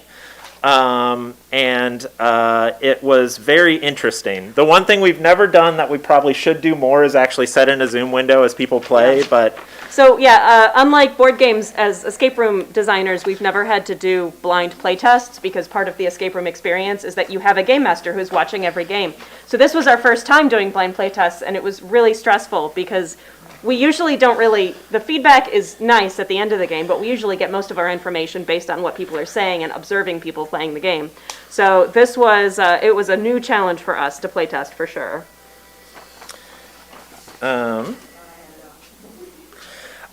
We were able to a little more lock in on a formal way of puzzle designing that I always think is interesting to share. Yeah. For those of you that are big into Monkey Island and the other LucasArts games. Yeah, this is from Ron Gilbert, the designer of Monkey Island's blog. I just really like the way he shows the 3-act structure and the puzzle dependencies. Ours always look horrible and are just like scratched in notebooks, so I've chosen to use his. Yeah, we love defining what we had always been doing. Puzzle dependency chart is a great way to break things down. It is more necessary based on how large your team is. Like when the conversation of how the puzzle flow is going is between Anne and I and like 1 or 2 other people, it's less important. But when you are spreading it out amongst a larger team, it becomes more and more important. Everyone needs to know which part of the game is which. Because no one's thinking about it 24 hours a day, or not as many people are thinking about it 24 hours a day. So we had some really interesting success. We got in the New York Times among a short list of other play-at-home escape rooms that were in sort of other genres of Zoom video with avatar-driven games and some other experiences. We made a second game called Floor 13, which is basically built on the same format. It is about a haunted office building, which is great for spooky season. It was actually commissioned by a company for a large-scale team building event. Yep. They had team building budget. They usually came to visit CU Adventures and spend it. They were all stuck at home, so they're like, can we just pay you to make a game and then you can release it later, which was excellent. It was great. And then a large company decided to use this last year Around Christmas time as part of their employee party. So we sold like 3,000 copies of the game all in one, which was absolutely bonkers. Yeah, it was great. It's a great way to finish 2020, the worst year ever. And between all of that, we got on 4 or 5 escape room podcasts, and together with the national awards, we were able to really get our name out there. And as Chris mentioned, it's really raised our national profile and caused kind of more of a spotlight on our physical games, which I think is only going to get better as people are traveling more, hopefully, in the next year. Yeah, so as we were getting close to Christmas last year, the digital games were going well. We didn't really want to release an at-home digital game in the same form factor, so we tactically put together something that made a great escape room gift. And that's Solve Our Shirts. It is an escape room in a shirt, 60 to 90 to 120-minute game that we actually had screen printed locally that features over a dozen other props, surprises. We actually do custom sewing to each of the shirts to hide things and stamp things inside them that really replicated some of the surprises of playing in an escape room in a form factor that was absolutely great to sell for the holidays. We sold out of our first run of 1,000 for Escape from the Maze of the Minotaur. That's the shirt I'm wearing now. And then we bought another round of 1,000 of those shirts, so we do still have Escape from the Maze of the Minotaur shirts that are still selling. We anticipate that as Christmas approaches, they'll pick up again. And we're also working on a new version. Yeah, we have a second shirt that's coming out. Probably going to announce the pre-order right before Thanksgiving this year. We're narrowing in on it. It fell in a way that we really, just like at the start of the pandemic, the stay-at-home order came back right before Thanksgiving last year. Mm-hmm. And so we had a staff of 9 or 10 people that wanted to work, were ready to work. Normally, the time between Christmas and New Year's, and just generally between Thanksgiving and Christmas as well, is our busiest time of year with the holiday parties and families coming home and school being off. So we were able to create our own little Santa's workshop in the back where we were doing all these stuffing things, envelopes, packing sewing shirts. Custom tags into the shirts. It was a great way to not have to lay anybody off during that time period, and still find a way to, create some revenue. The t-shirt, as was mentioned, it's perfect for couples. It was a great either solo game experience or stay-at-home couple game experience. We did have some people that bought it and mailed it to all their family members and then played it together over Zoom, which was interesting. Not necessarily what we designed it for, but it sounded like it went well. It worked, yeah.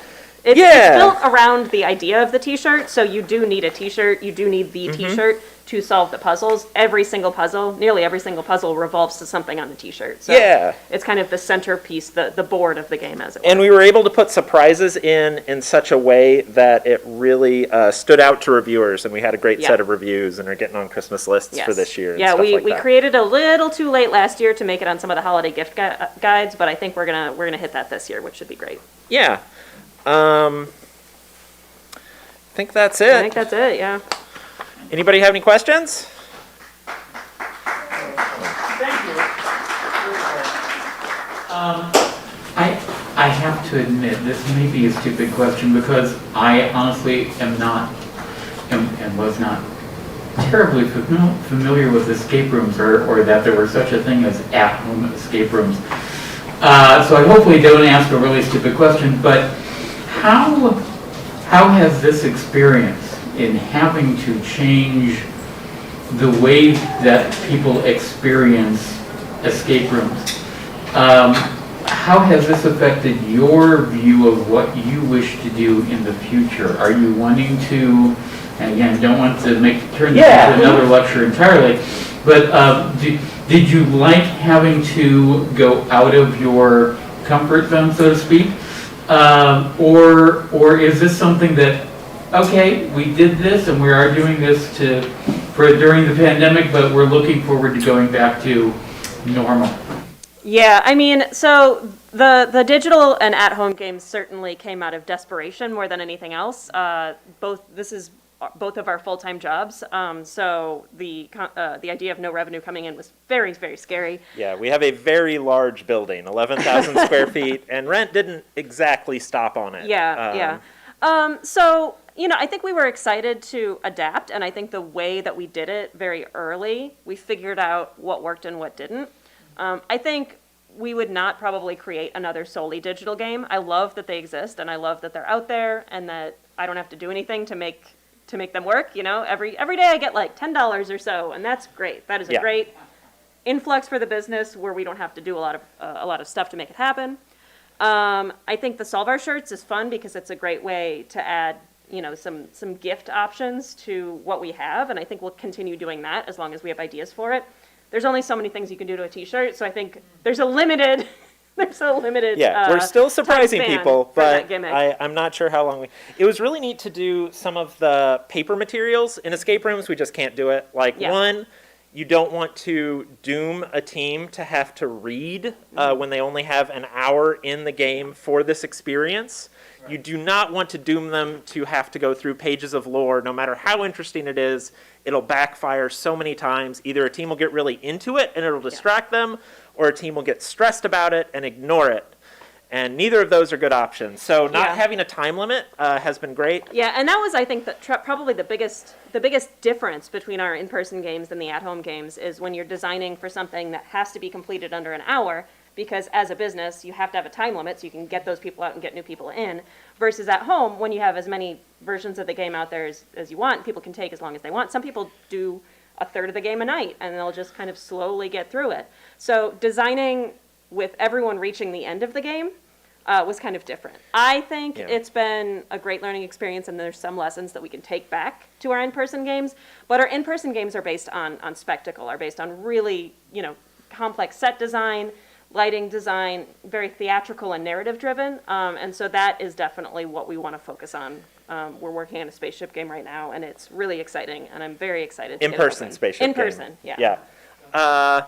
And for example, for digital games, we were able to get Lost Temple out early May, and we started it late March. Mm-hmm. There are people that started their digital games, escape room companies, great, awesome escape room companies, that started versions of digital games last summer that released them this summer, and they blow us away.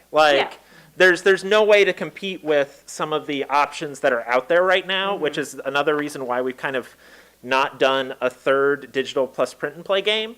But nobody does the t-shirts, and it's a fun gimmick to play with that we've been able to surprise people with. Yeah. The thing we've tried to great. do with the t-shirts, because it's so fun and gimmicky and weird, is that we're able to kind of replicate some of those, what? I can't believe that. How did they do this moments at home that we're able to get at the in-person escape room. Yeah, and because we design it sort of tactically, knowing what we're able to do in-house or in community, we've been able to skirt some of the supply chain issues Yeah. that have kind of hurt a lot of Kickstarter Yeah. projects or more traditional boxed Yeah, escape I'm rooms. sure you guys all know about that, but that's what Yeah. we hear from other, people who are making these kind of at-home experiences, is that when they're doing it the kind of normal way of producing it in China and having the boxes, finished boxes shipped to the US, they're not in control of the process. Whereas for us, Yeah. we go to Wise Camp, get the shirts, and then we do what we need to do to the shirts. And at first we printed a lot of stuff ourselves. Now we're having Dixon print them, but it's still, we have local suppliers, so we're able to just go over there and get it, which has been more expensive, but nice. And we keep some of the handmade elements that are well represented in a slightly more expensive short run puzzle game, because we're not touching exit or unlock game numbers Right. at all. Right. We're not doing Yeah. tens of thousands of these games. Yeah. Was there another question? Yeah, back there. So whenever you design these two digital print at home versions and you saw kind of the growth in the other countries, did you ever think about partnering with a company or partnering with someone maybe at the university to where you could do some sort of translation, like a German version or a Russian version or Polish? So one of the limitations of doing it all ourselves in-house is that the games are extremely tied to our website and our web developer in a way we never quite saw. We've been super happy with the success, but we never hit, if there was a world where if we'd hit 10,000 sold by a certain amount of time, we probably would have opened up a more genericized website for the games. But as is, you go to the CU Adventures digital game login site, and the way it was built makes it challenging to take that away. Separate the digital games from the CU Adventures Which has brand. been one of the downsides of using our system, but the upside was we were able to get it out Yeah. really fast. We were able to immediately talk with the person developing if we were having any problems, if there was downtime, if there were things that weren't working, which there absolutely were things that weren't working. We were able to fix them so they only affected one or two groups. It's a good idea, though. Yeah. Yes. I have a comment and then I guess a question/comment. So the comment is, I played Floor 13 as an icebreaker and team building game with some people who were in different time zones and kind of coming together because we were working together virtually in Zoom. And it was really nice to get to know each other, by through the same kind of technology, but with a really kind of fun, quick challenge that we had to get through. It was just brilliant. It was wonderful. I'm so glad that you were doing this. Thank you. That's exactly what it was designed to do. So you have something Yeah. to talk about when you're on a Zoom meeting. I really appreciate that. It was tremendous. But my question/comment is do you think you can kind of keep the T-shirt Solve Our Shirts theme going even if you run out of new ideas? Because it seems to me that it's one thing to think about repeat customers and maybe you can only sell 5 different T-shirts to someone, but I have to think that that's going to be a pretty deep market. I want to give this away as Christmas presents. Yeah. And there's going to be somebody who only learns about this 3 years from now. We're kind of hoping that that's what's going to happen when we release the second one. This is what happened when we opened our second escape room. Was that people who weren't interested in our first theme came to do the second theme, and then they realized they loved it, and so then they came back and played the first one. And so what we're hoping for and anticipating when we release the second Solve Our Shirt is people will play it, and then will go back and play the first one. Ping-pong around a bit, yeah. So, I'm really hopeful that will happen, and we'll be able to keep it going for a while, but I'm under no delusion that it's going to be a long-term kind of business plan. We've been approached for lots of wholesale options, which is awesome, but we do too much in-house for the shirt to hit those kind of numbers. Yeah, so we don't have the profit margin on the shirt because of how much physical labor goes into it, which is totally worth it because it makes it special. That most people are not interested in wholesaling at the kind of profit margin we're looking One at. example of the ridiculousness is, so we have two versions of Escape from the Maze of the Minotaur, a standard and a deluxe edition. Deluxe edition is, I think it's $15 more. It adds an extra puzzle track. One of the props for the deluxe edition is a custom-made, tourist trappy, authentic piece of the Labyrinth of Theseus. And what we do to make those is it's a little stone with some puzzle information on it that I'm not going to go into, on an acrylic piece that certifies its authenticity that you use in different secret ways. It's based on, inspired by the chunks of the Berlin Wall that you can get when you go there. Chris has one of those, and he just thinks it's so fun. And like the fake tourist trappy nature of the game kind of goes into that. We have fake postcards and things. But to make this authentic chunk of the Labyrinth of Theseus, we basically had to break hundreds of cinder blocks into little cubes, spray paint the different sides, laser cut acrylic pieces in-house with our Glowforge, glue them together, and then mail concrete around the world. Really upped the shipping For part price of the more for than I part was of the expecting. puzzle. Yeah, we actually have a pile of them that are heavier for in person and lighter for shipping sales based on how the size of the concrete comes out. It's real dumb. Which has been challenging. We tried every other method we could before we ended up being like, crap, we just have to break these up. I could see us in the future going to something that's, if we can find some good gimmicks and tricks that don't involve us doing a sweatshop in our workshop, doing something for wholesale for those. We have time for one more question, probably, before we go to attendant break before we Yeah. So in your answer to Paul's question, you said there was going to be a limit to how much you'd want to do more of Floor 13, that kind of hybrid game, because there's other people who do it well, and there's a limit to how many t-shirts you'll do because there's a limit to how much you can do with a t-shirt.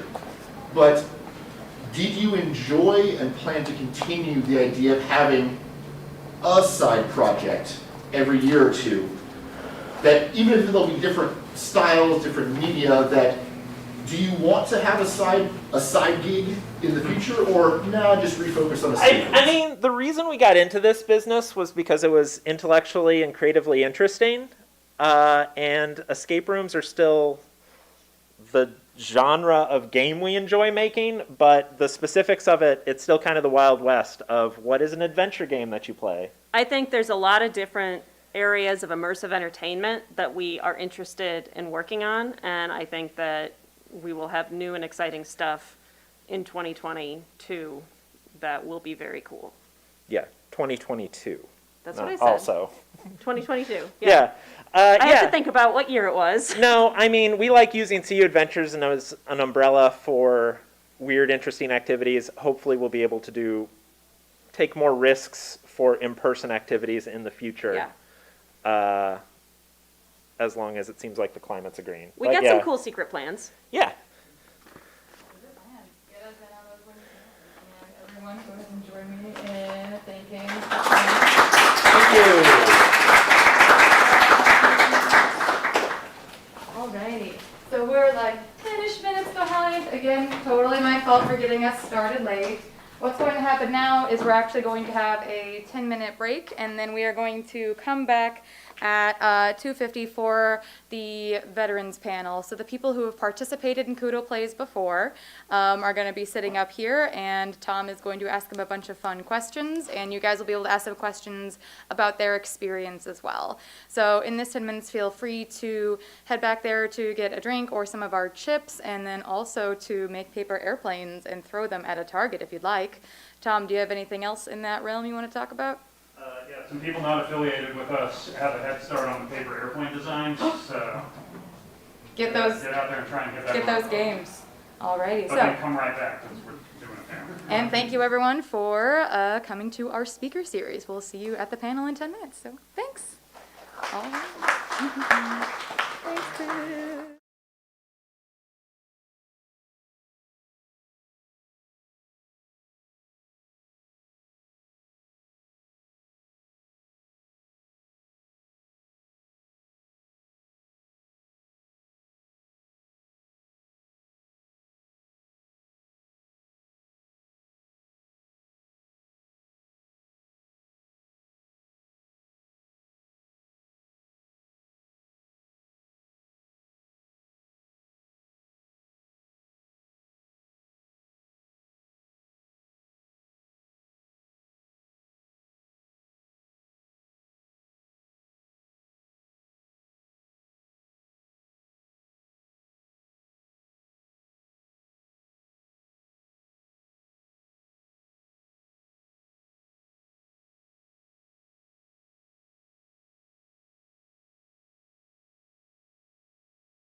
All right. I think some people may still be up outside, but we're going to go ahead and get started.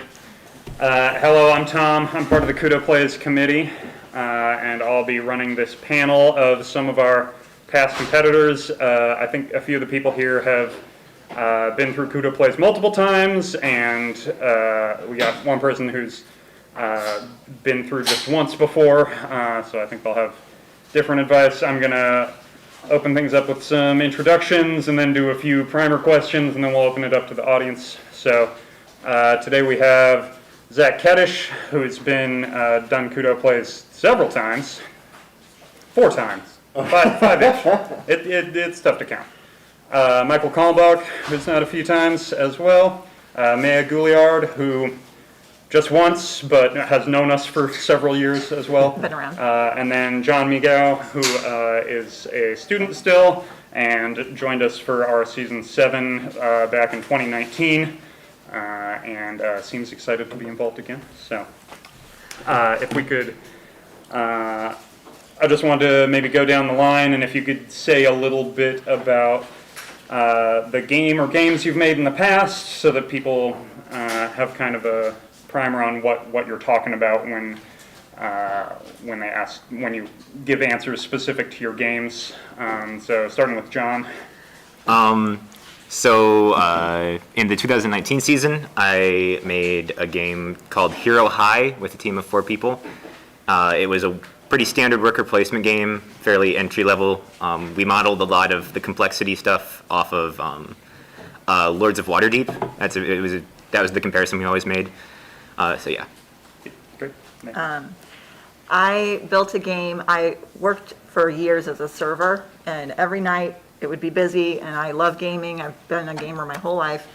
I would think, this is a strategic game, what we do every day with our time, and the good servers know how to manage their time and interact with, and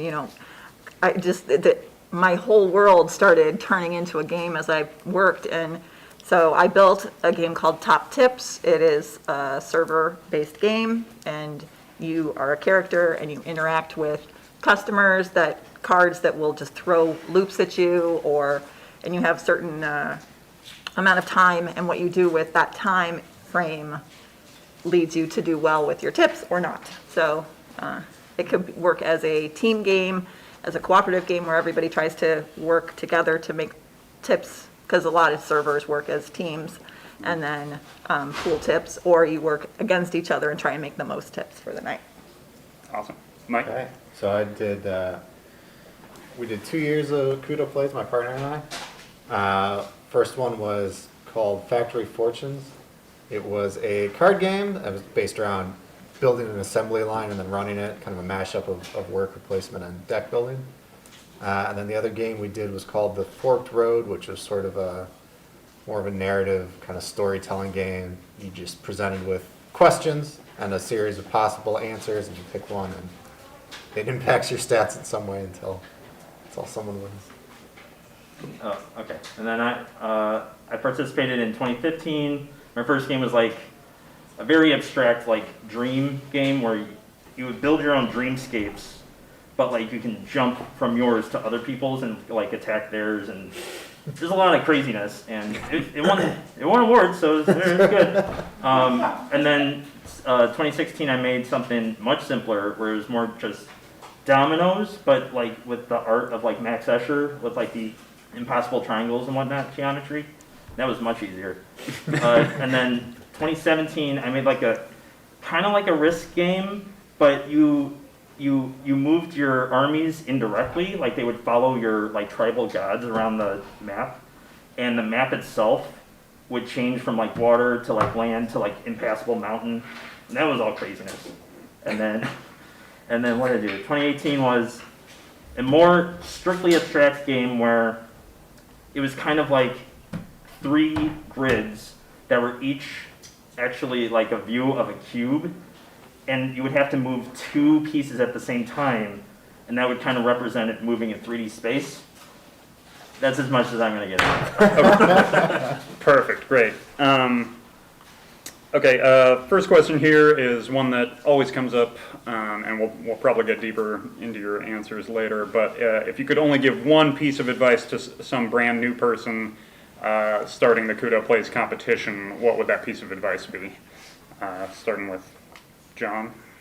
I think the best piece of advice is to kill your darlings.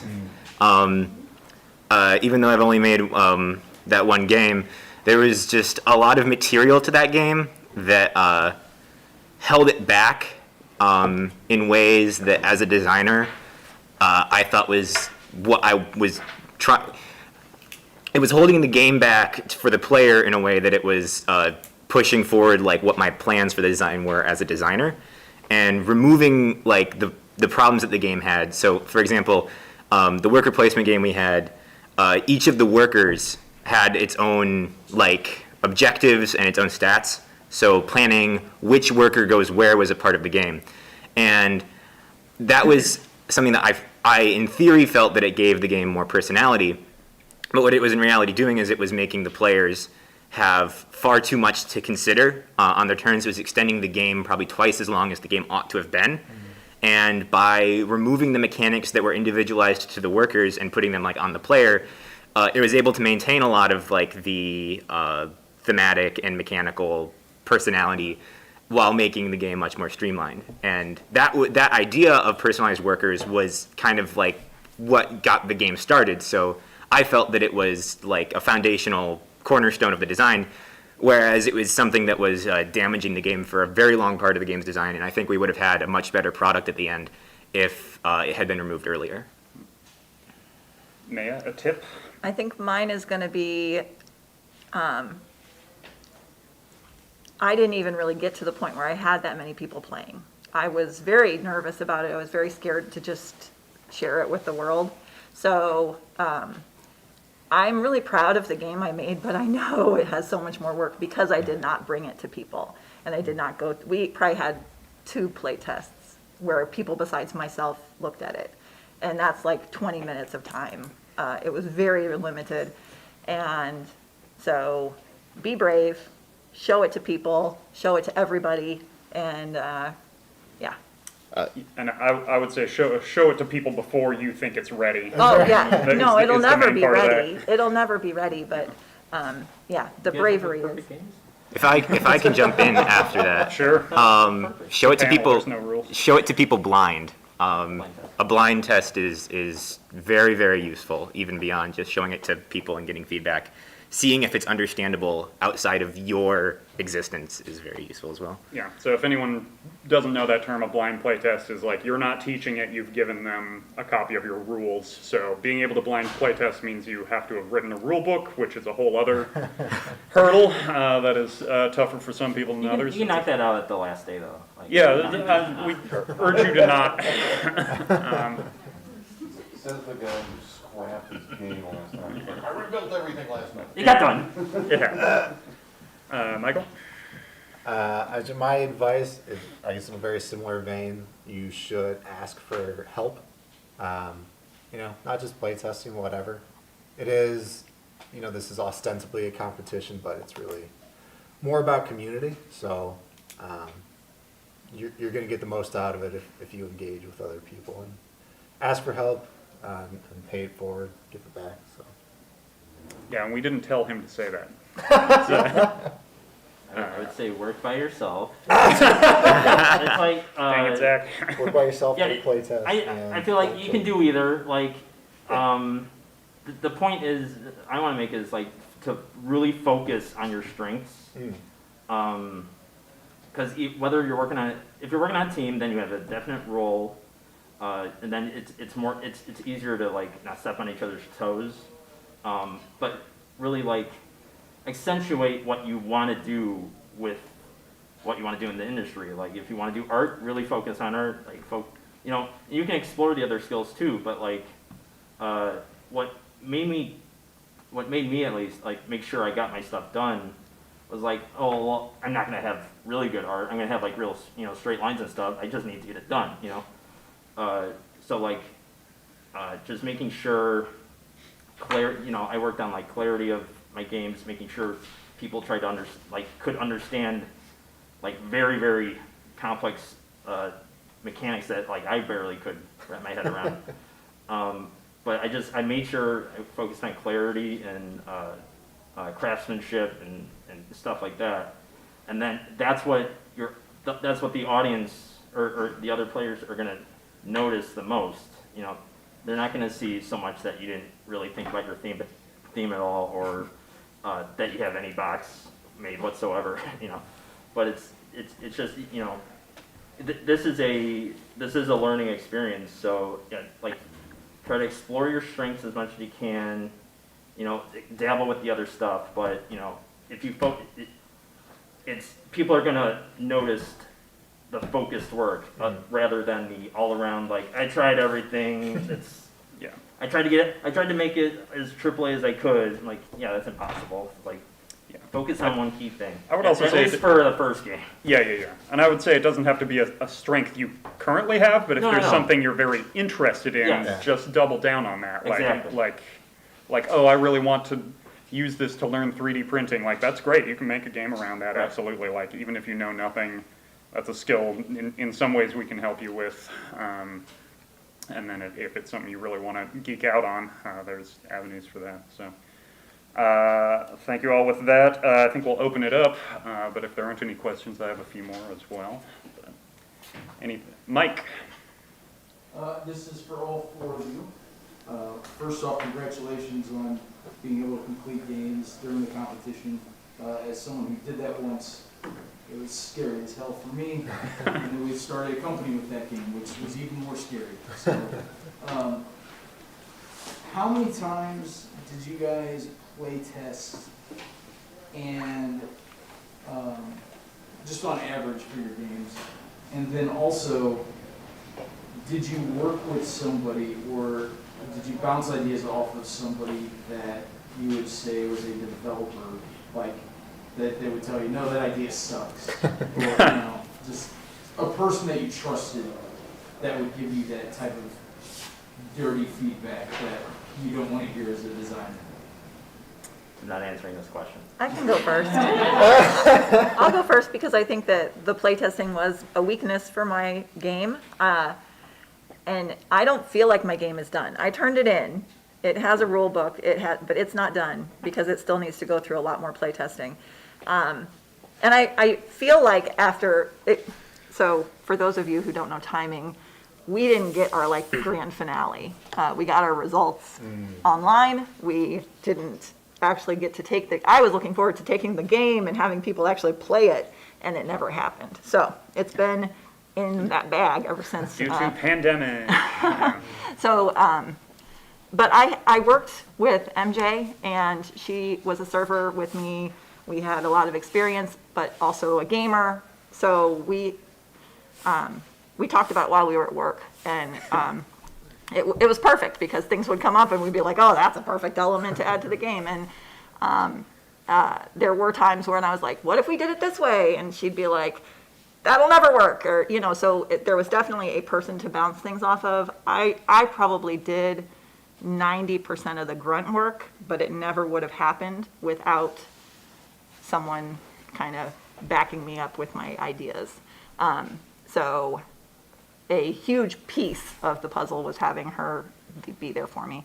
Playtesting, I think when I said to her, let's make this game, I really want to do this, she kind of laughed, and then I showed up the next day with paper cutouts of all the cards and like a really mocked up, like in 24 hours version of the game, and she's like, oh, I've heard a million people say we're going to do this. You're the first person who's showing up with paper, and this is like, okay, we're really going to do this. So we did that play test, then we waited. I made it prettier, a few changes from that one play test. Did the same thing again with, I think I got my son to play, who has never served, but is a big gamer, and had the same kind of reaction. We learned a few things from that.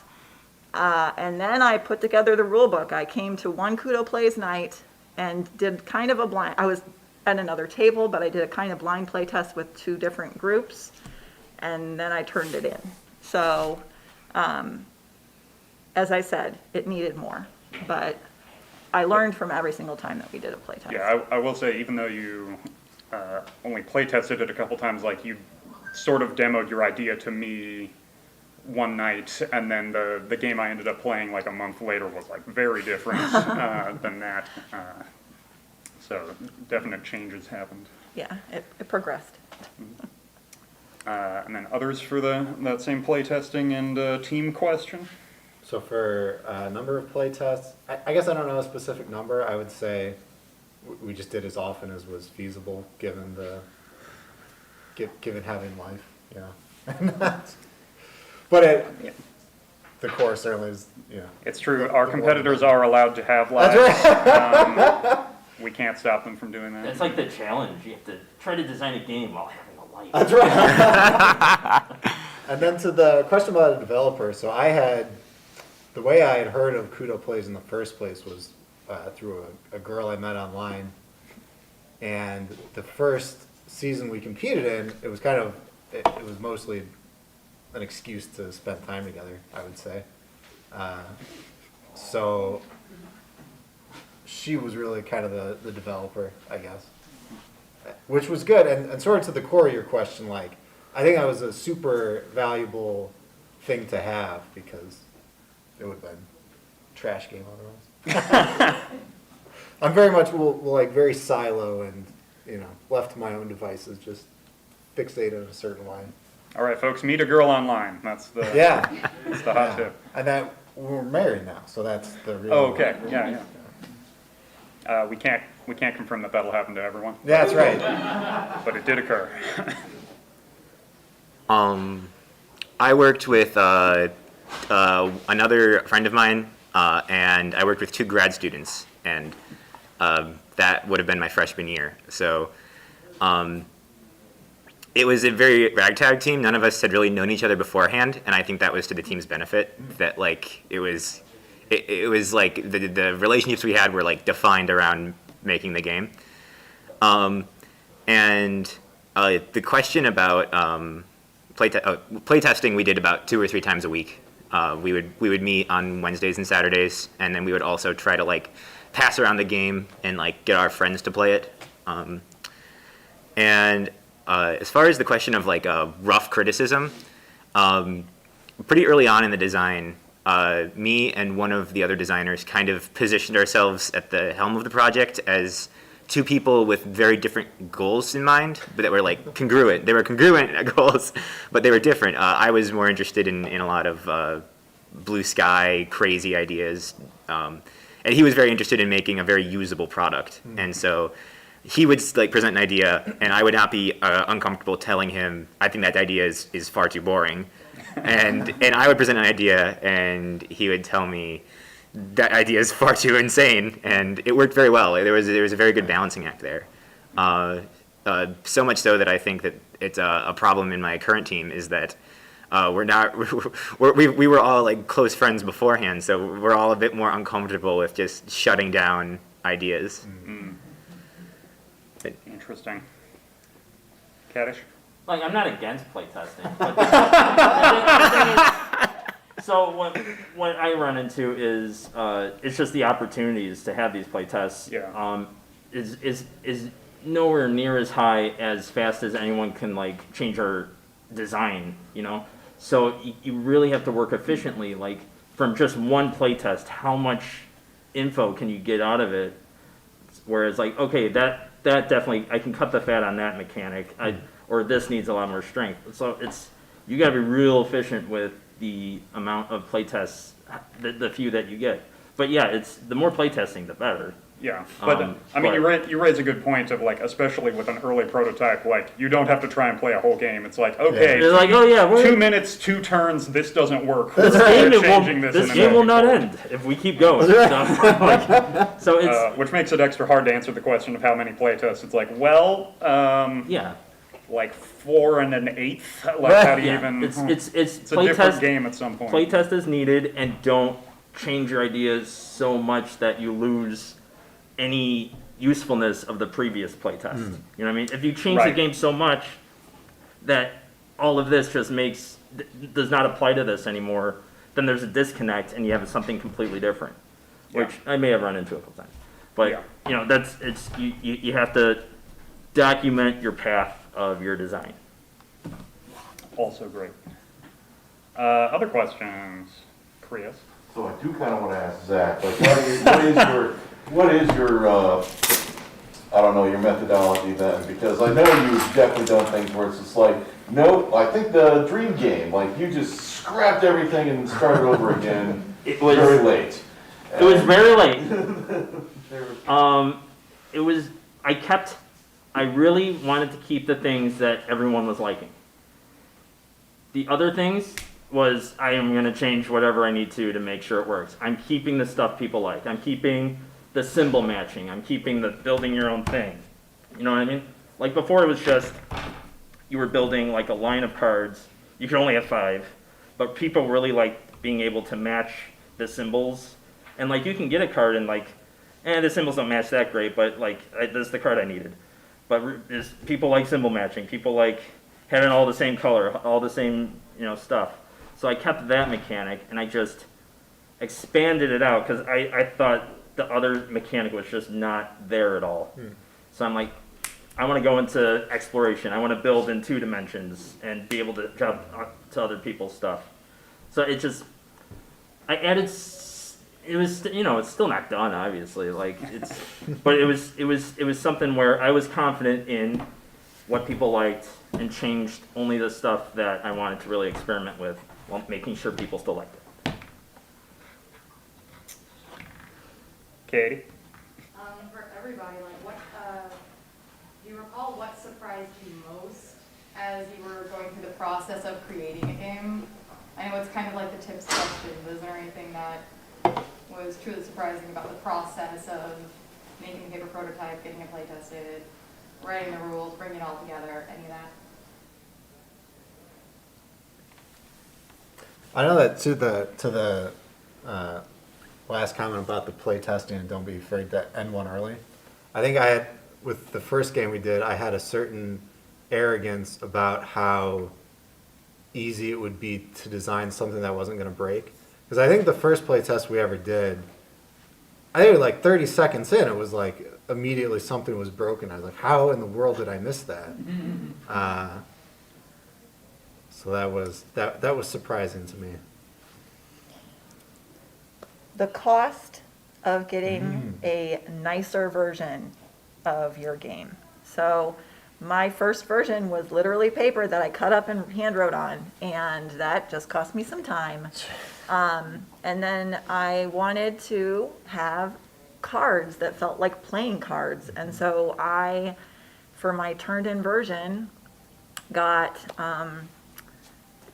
laminated. I mean, I didn't do the lamination myself, but I went to a printer and had the cards laminated, and then I cut them up. And that alone cost more than it should have, you know. And then, I mean, it was well worth it because it was fun for me and it was an experiment, but it adds up. I had, and this is one of the things that when I wish we had a Kudo Plays 2.0 where people took their games that they had and made them better. Just saying, if you do something like that, I'll bring top tips to it and we'll get it even better. But the game has a mechanic that I want to just completely get rid of. And I paid a local maker to make the pieces for it. And it was so expensive. And I thought, I was kind of shocked at the price. But at that point, I had already spoken with this maker and done it. And I did, you know, but be careful about the money you're putting into it as you're making one of something. So I'm kind of glad because it's the only one that exists and it's there, but you can really go down some dangerous rabbit holes on supplies. That's true. And just to reiterate, it's fine if your turned-in game is just note cards that you've drawn on yourself. There is some of our 8 awards do take the physical components into account, but most of them don't. So do what you're comfortable doing. But we find that most teams do get invested, and then they're like, all right, we're gonna make this super nice, and then hit surprises like that sometimes. So definitely as you're making your game, ask other competitors and about resources and stuff like that, and think about those things early if you can.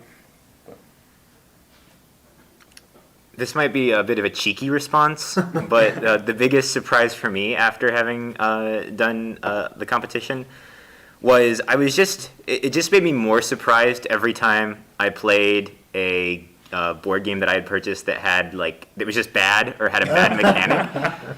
Because it kind of, like going through the design process very much materialized the design process for me.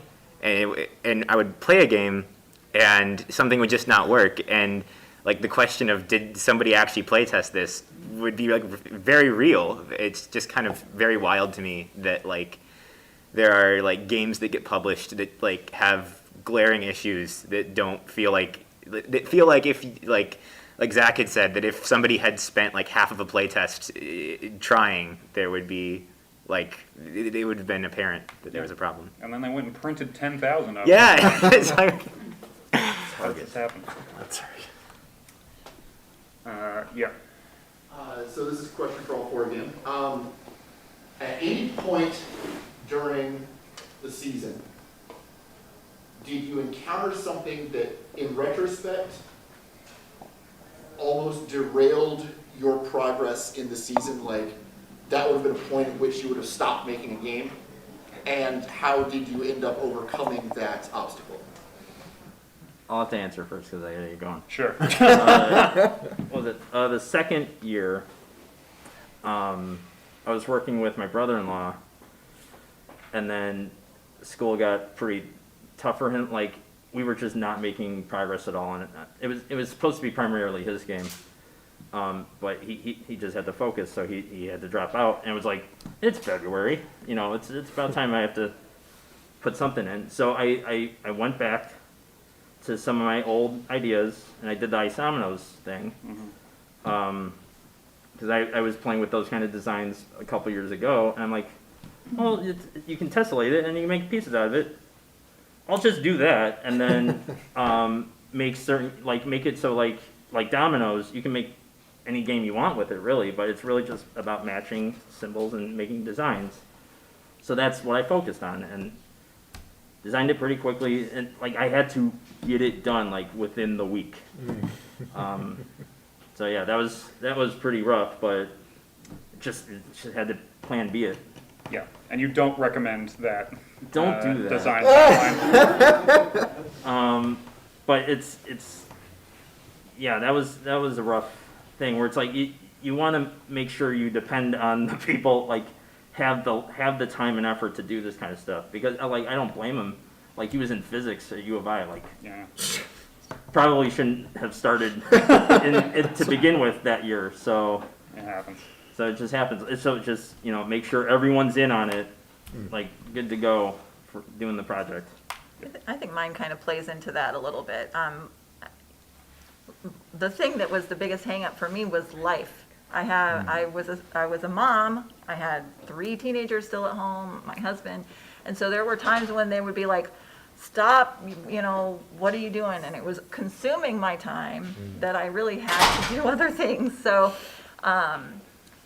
yeah, life gets in the way, and this often took the back burner, or sometimes things that maybe shouldn't have took the back burner, and but that's okay because everybody survived. They're all alive still, and we're and I have a game now. So, but you have to be aware that there is a balance there, and now all my kids have moved out, so maybe I'll have more success next time.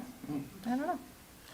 I think this is not related to this question at all, but something that needs to be said is you learn so much, and I think Zach said that his first game was the kind of complicated one, and his second year was really basic. And I've been thinking about all these different, your brain, just once you start making a game, I mean, you have ideas left and right and under the table and over.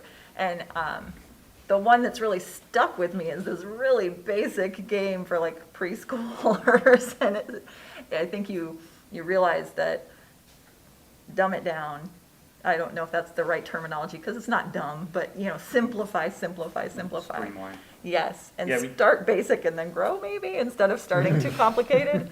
And We try to tell people that every year, and then we get people like you on to tell people that, but I think it's something people have to really learn on their own. Everyone told me that, and I think our earliest design of Hero High was probably 3 times as complicated as the final design.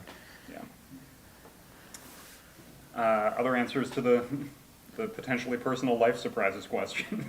I mean, this year I've been encountering something like that. At my team's last meeting, we scrapped everything. We scrapped absolutely everything, and we just kind of sat for like about an hour trying to think of anything to like do about that. We all have kind of ideas now, but yeah. So what I will say for our second game, which I mentioned was sort of a narrative thing, there's of course a ton of writing, which was problematic because I'm not like a great writer, and so it reached a point where I was like, I just don't think I can write as many cards as would be necessary to. I had done some math to say we need this many cards to make the game playable more than once by a group. And I was like, I can't write this many cards. So we just asked for help from friends of ours. We got people pitched in and was able to get it back on track. Sweet. Another plug for asking for help, which is absolute. Anyone else? Paul? This is more of a comment than a question, but I would like you to build off of it. If you disagree or agree. I am of the belief that it is far more important to the paper prototypes are really important. Don't worry about what it looks like. I've told people that brown paper bag and crayons is perfectly acceptable. And so how do you balance the desire to design and have visual design elements that are attractive, but also working toward function? How do you balance that during the design process? I guess I can start. So last time, 2019, we worked entirely separate of any sort of like visuals up until probably like December. So we were just playing with words on paper, cardboard boards, and well, actually, it wasn't even cardboard boards. It was we had several pieces of printer paper that like were like a puzzle that put together the board. Oh yeah. and just everything was written on. I think we had a deck of cards that I might have like had to type out and print out, but everything is very black and white, very boring. Just because we felt that the design needed to be very iterative. We needed to be able to like scrap something and like not invest in something so that we could throw it out, and then be able to make something new just as quickly. And then for the visuals, we commissioned through one of the other designers, we commissioned some friends of his to make the visual components. And we commissioned both an artist and a graphic designer. And that was very helpful because those aren't the same thing. And that was a trap that I would have fallen into if he wasn't there to like kind of show me that world, is that we had a graphic designer do the board and do the card layouts and make them usable beyond our imagination, our wildest imagination, and then an artist to kind of bring the theme more to life. And that's something that we learned. Our team is now working with an artist much more closely and much more earlier in the process to make the game design and the art and everything much more integrated. So can you, on that last point, can you go, like, you just said you just had to scrap everything. So, like, everything's up in the air. How's the artist feeling? Like, I haven't, well, she hasn't made any, she's just been doing, like concept art so far because we're in the very early stages of the design. So, and I think she sent me the message that she was going to get started on some of the art the day that we scrapped everything. So luckily there was no problems there. Good. So I would say both the games we made were basically entirely card-based. And part of the reason for that was cards are just super easy to prototype with. You get whatever kind of cards in a pack of sleeves, and then you can just print out whatever, cut it up, and stick it in there. And from the appearance standpoint, what's great when you're prototyping is you can just shamelessly steal art from anywhere. So, the early versions of Factory Fortunes, there's like Google image searching for like the specific sort of equipment that the card was set to represent. So that's how we did the look. And then, as it went further along, very fortunate that my partner is a graphic designer by trade. So she was able to do all the design for our stuff and make it look quite good. Yeah, becoming increasingly difficult for people to replicate your particular design process, but... For my game, it was all kind of hand in hand, and I wanted it to be card-based because in my vision, I pictured servers at the end of their shift pulling this game out, and so I have not had a lot of people play, but everyone who has played, who has been a server, is like, yes. So I think I accomplished, like, one of my goals was to make it realistic. Being a server is very much a skill, and this gives you it immerses you in the fact that it's more than just somebody bringing you water, right?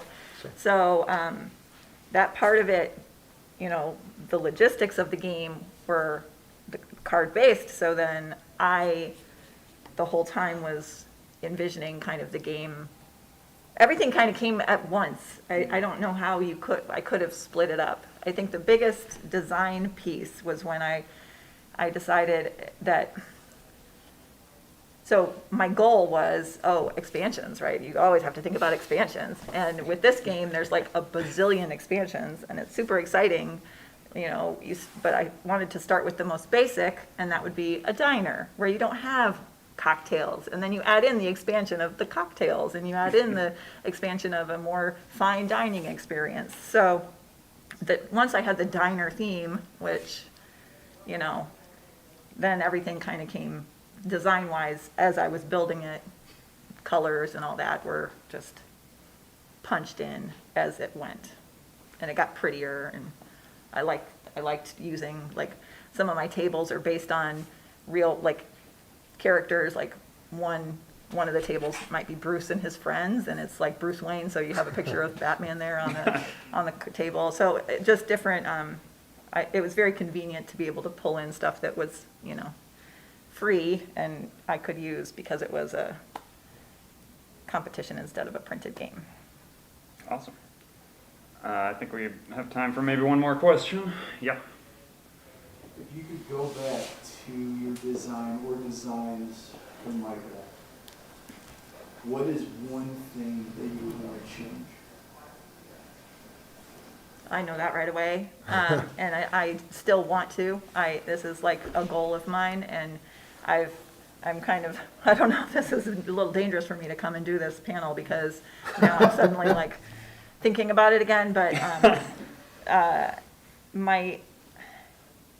my game had money elements in it, and it is a big piece of the game, but because the goal is to make top tips, right? You want to make the most money, and so it is important, but it's too complicated. So I really have to figure out how to dumb that down, and literally dumb it down, just make it, like, take that out of the game. And I have no idea how I'm going to do it, but I know it needs to be done, and so that's the element I'd take out, but I don't know how yet.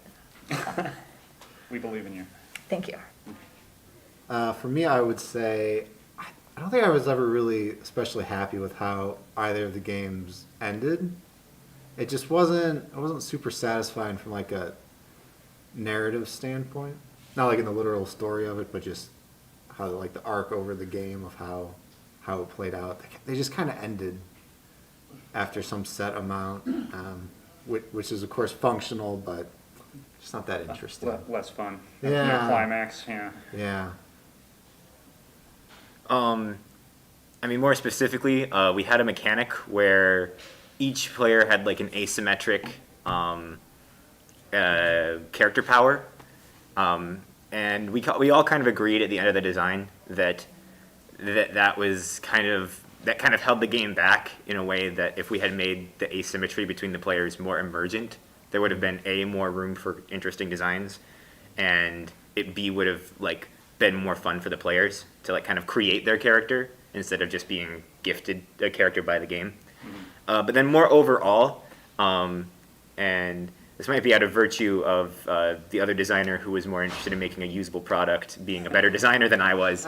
But I think in hindsight that the game it didn't really maintain the level of uniqueness that I wish it had, which is I'm perfectly fine with that being a problem of the first game that I ever made.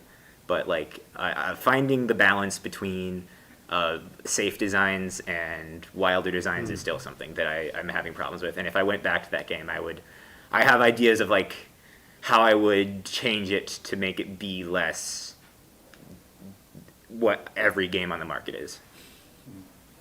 Important thing to try and balance. Well, thank you to our panel. If we can be in here. Good questions, and then I think we're gonna take a 10-minute, maybe 15-minute break. The paper airplane winners are going to be announced, but I'm gonna say there's still time if you haven't thrown a paper airplane yet to do some of that. And then we're gonna start pitch night here. People pitching their game ideas, hopefully forming teams at 3:45. Can I make that decision? Okay. Great. But then before we adjourn, just going to do some quick announcements again because some people weren't here. But our next event coming up is our usual third Monday game night, which is the coming Monday, the 18th, at the Hyatt in downtown Champaign. After that is the making workshop on the coming Saturday, the 23rd, where Chris will be running you through how stuff works at the Fab Lab. We also have another game night that night in Urbana at Cafeteria and Company. And then the 23rd and 24th are Tabletop Central, which is a local game convention run by these two, our friends. And that's going to be an awesome time if you haven't gotten your badges yet for that. And then the next big event for Kudo Plays is the Playtest convention, where we're hoping the competitors will have paper version or early prototypes of their games. Everyone is invited to come out and play those. That is going to be November 6th at the Champaign Public Library, Robeson Rooms A and B. So please come to those. And then one final announcement, which is after pitch night, pitch afternoon, today at around 5:30, we are going to, this is going to be the end of the Playful by Design Symposium, so they're getting together and going to the Blind Pig Brewery in downtown Champaign for some drinks, so feel free to join us there if you have a chance. We'd love to see you there. And then, again, thank you to our panelists for answering questions. So.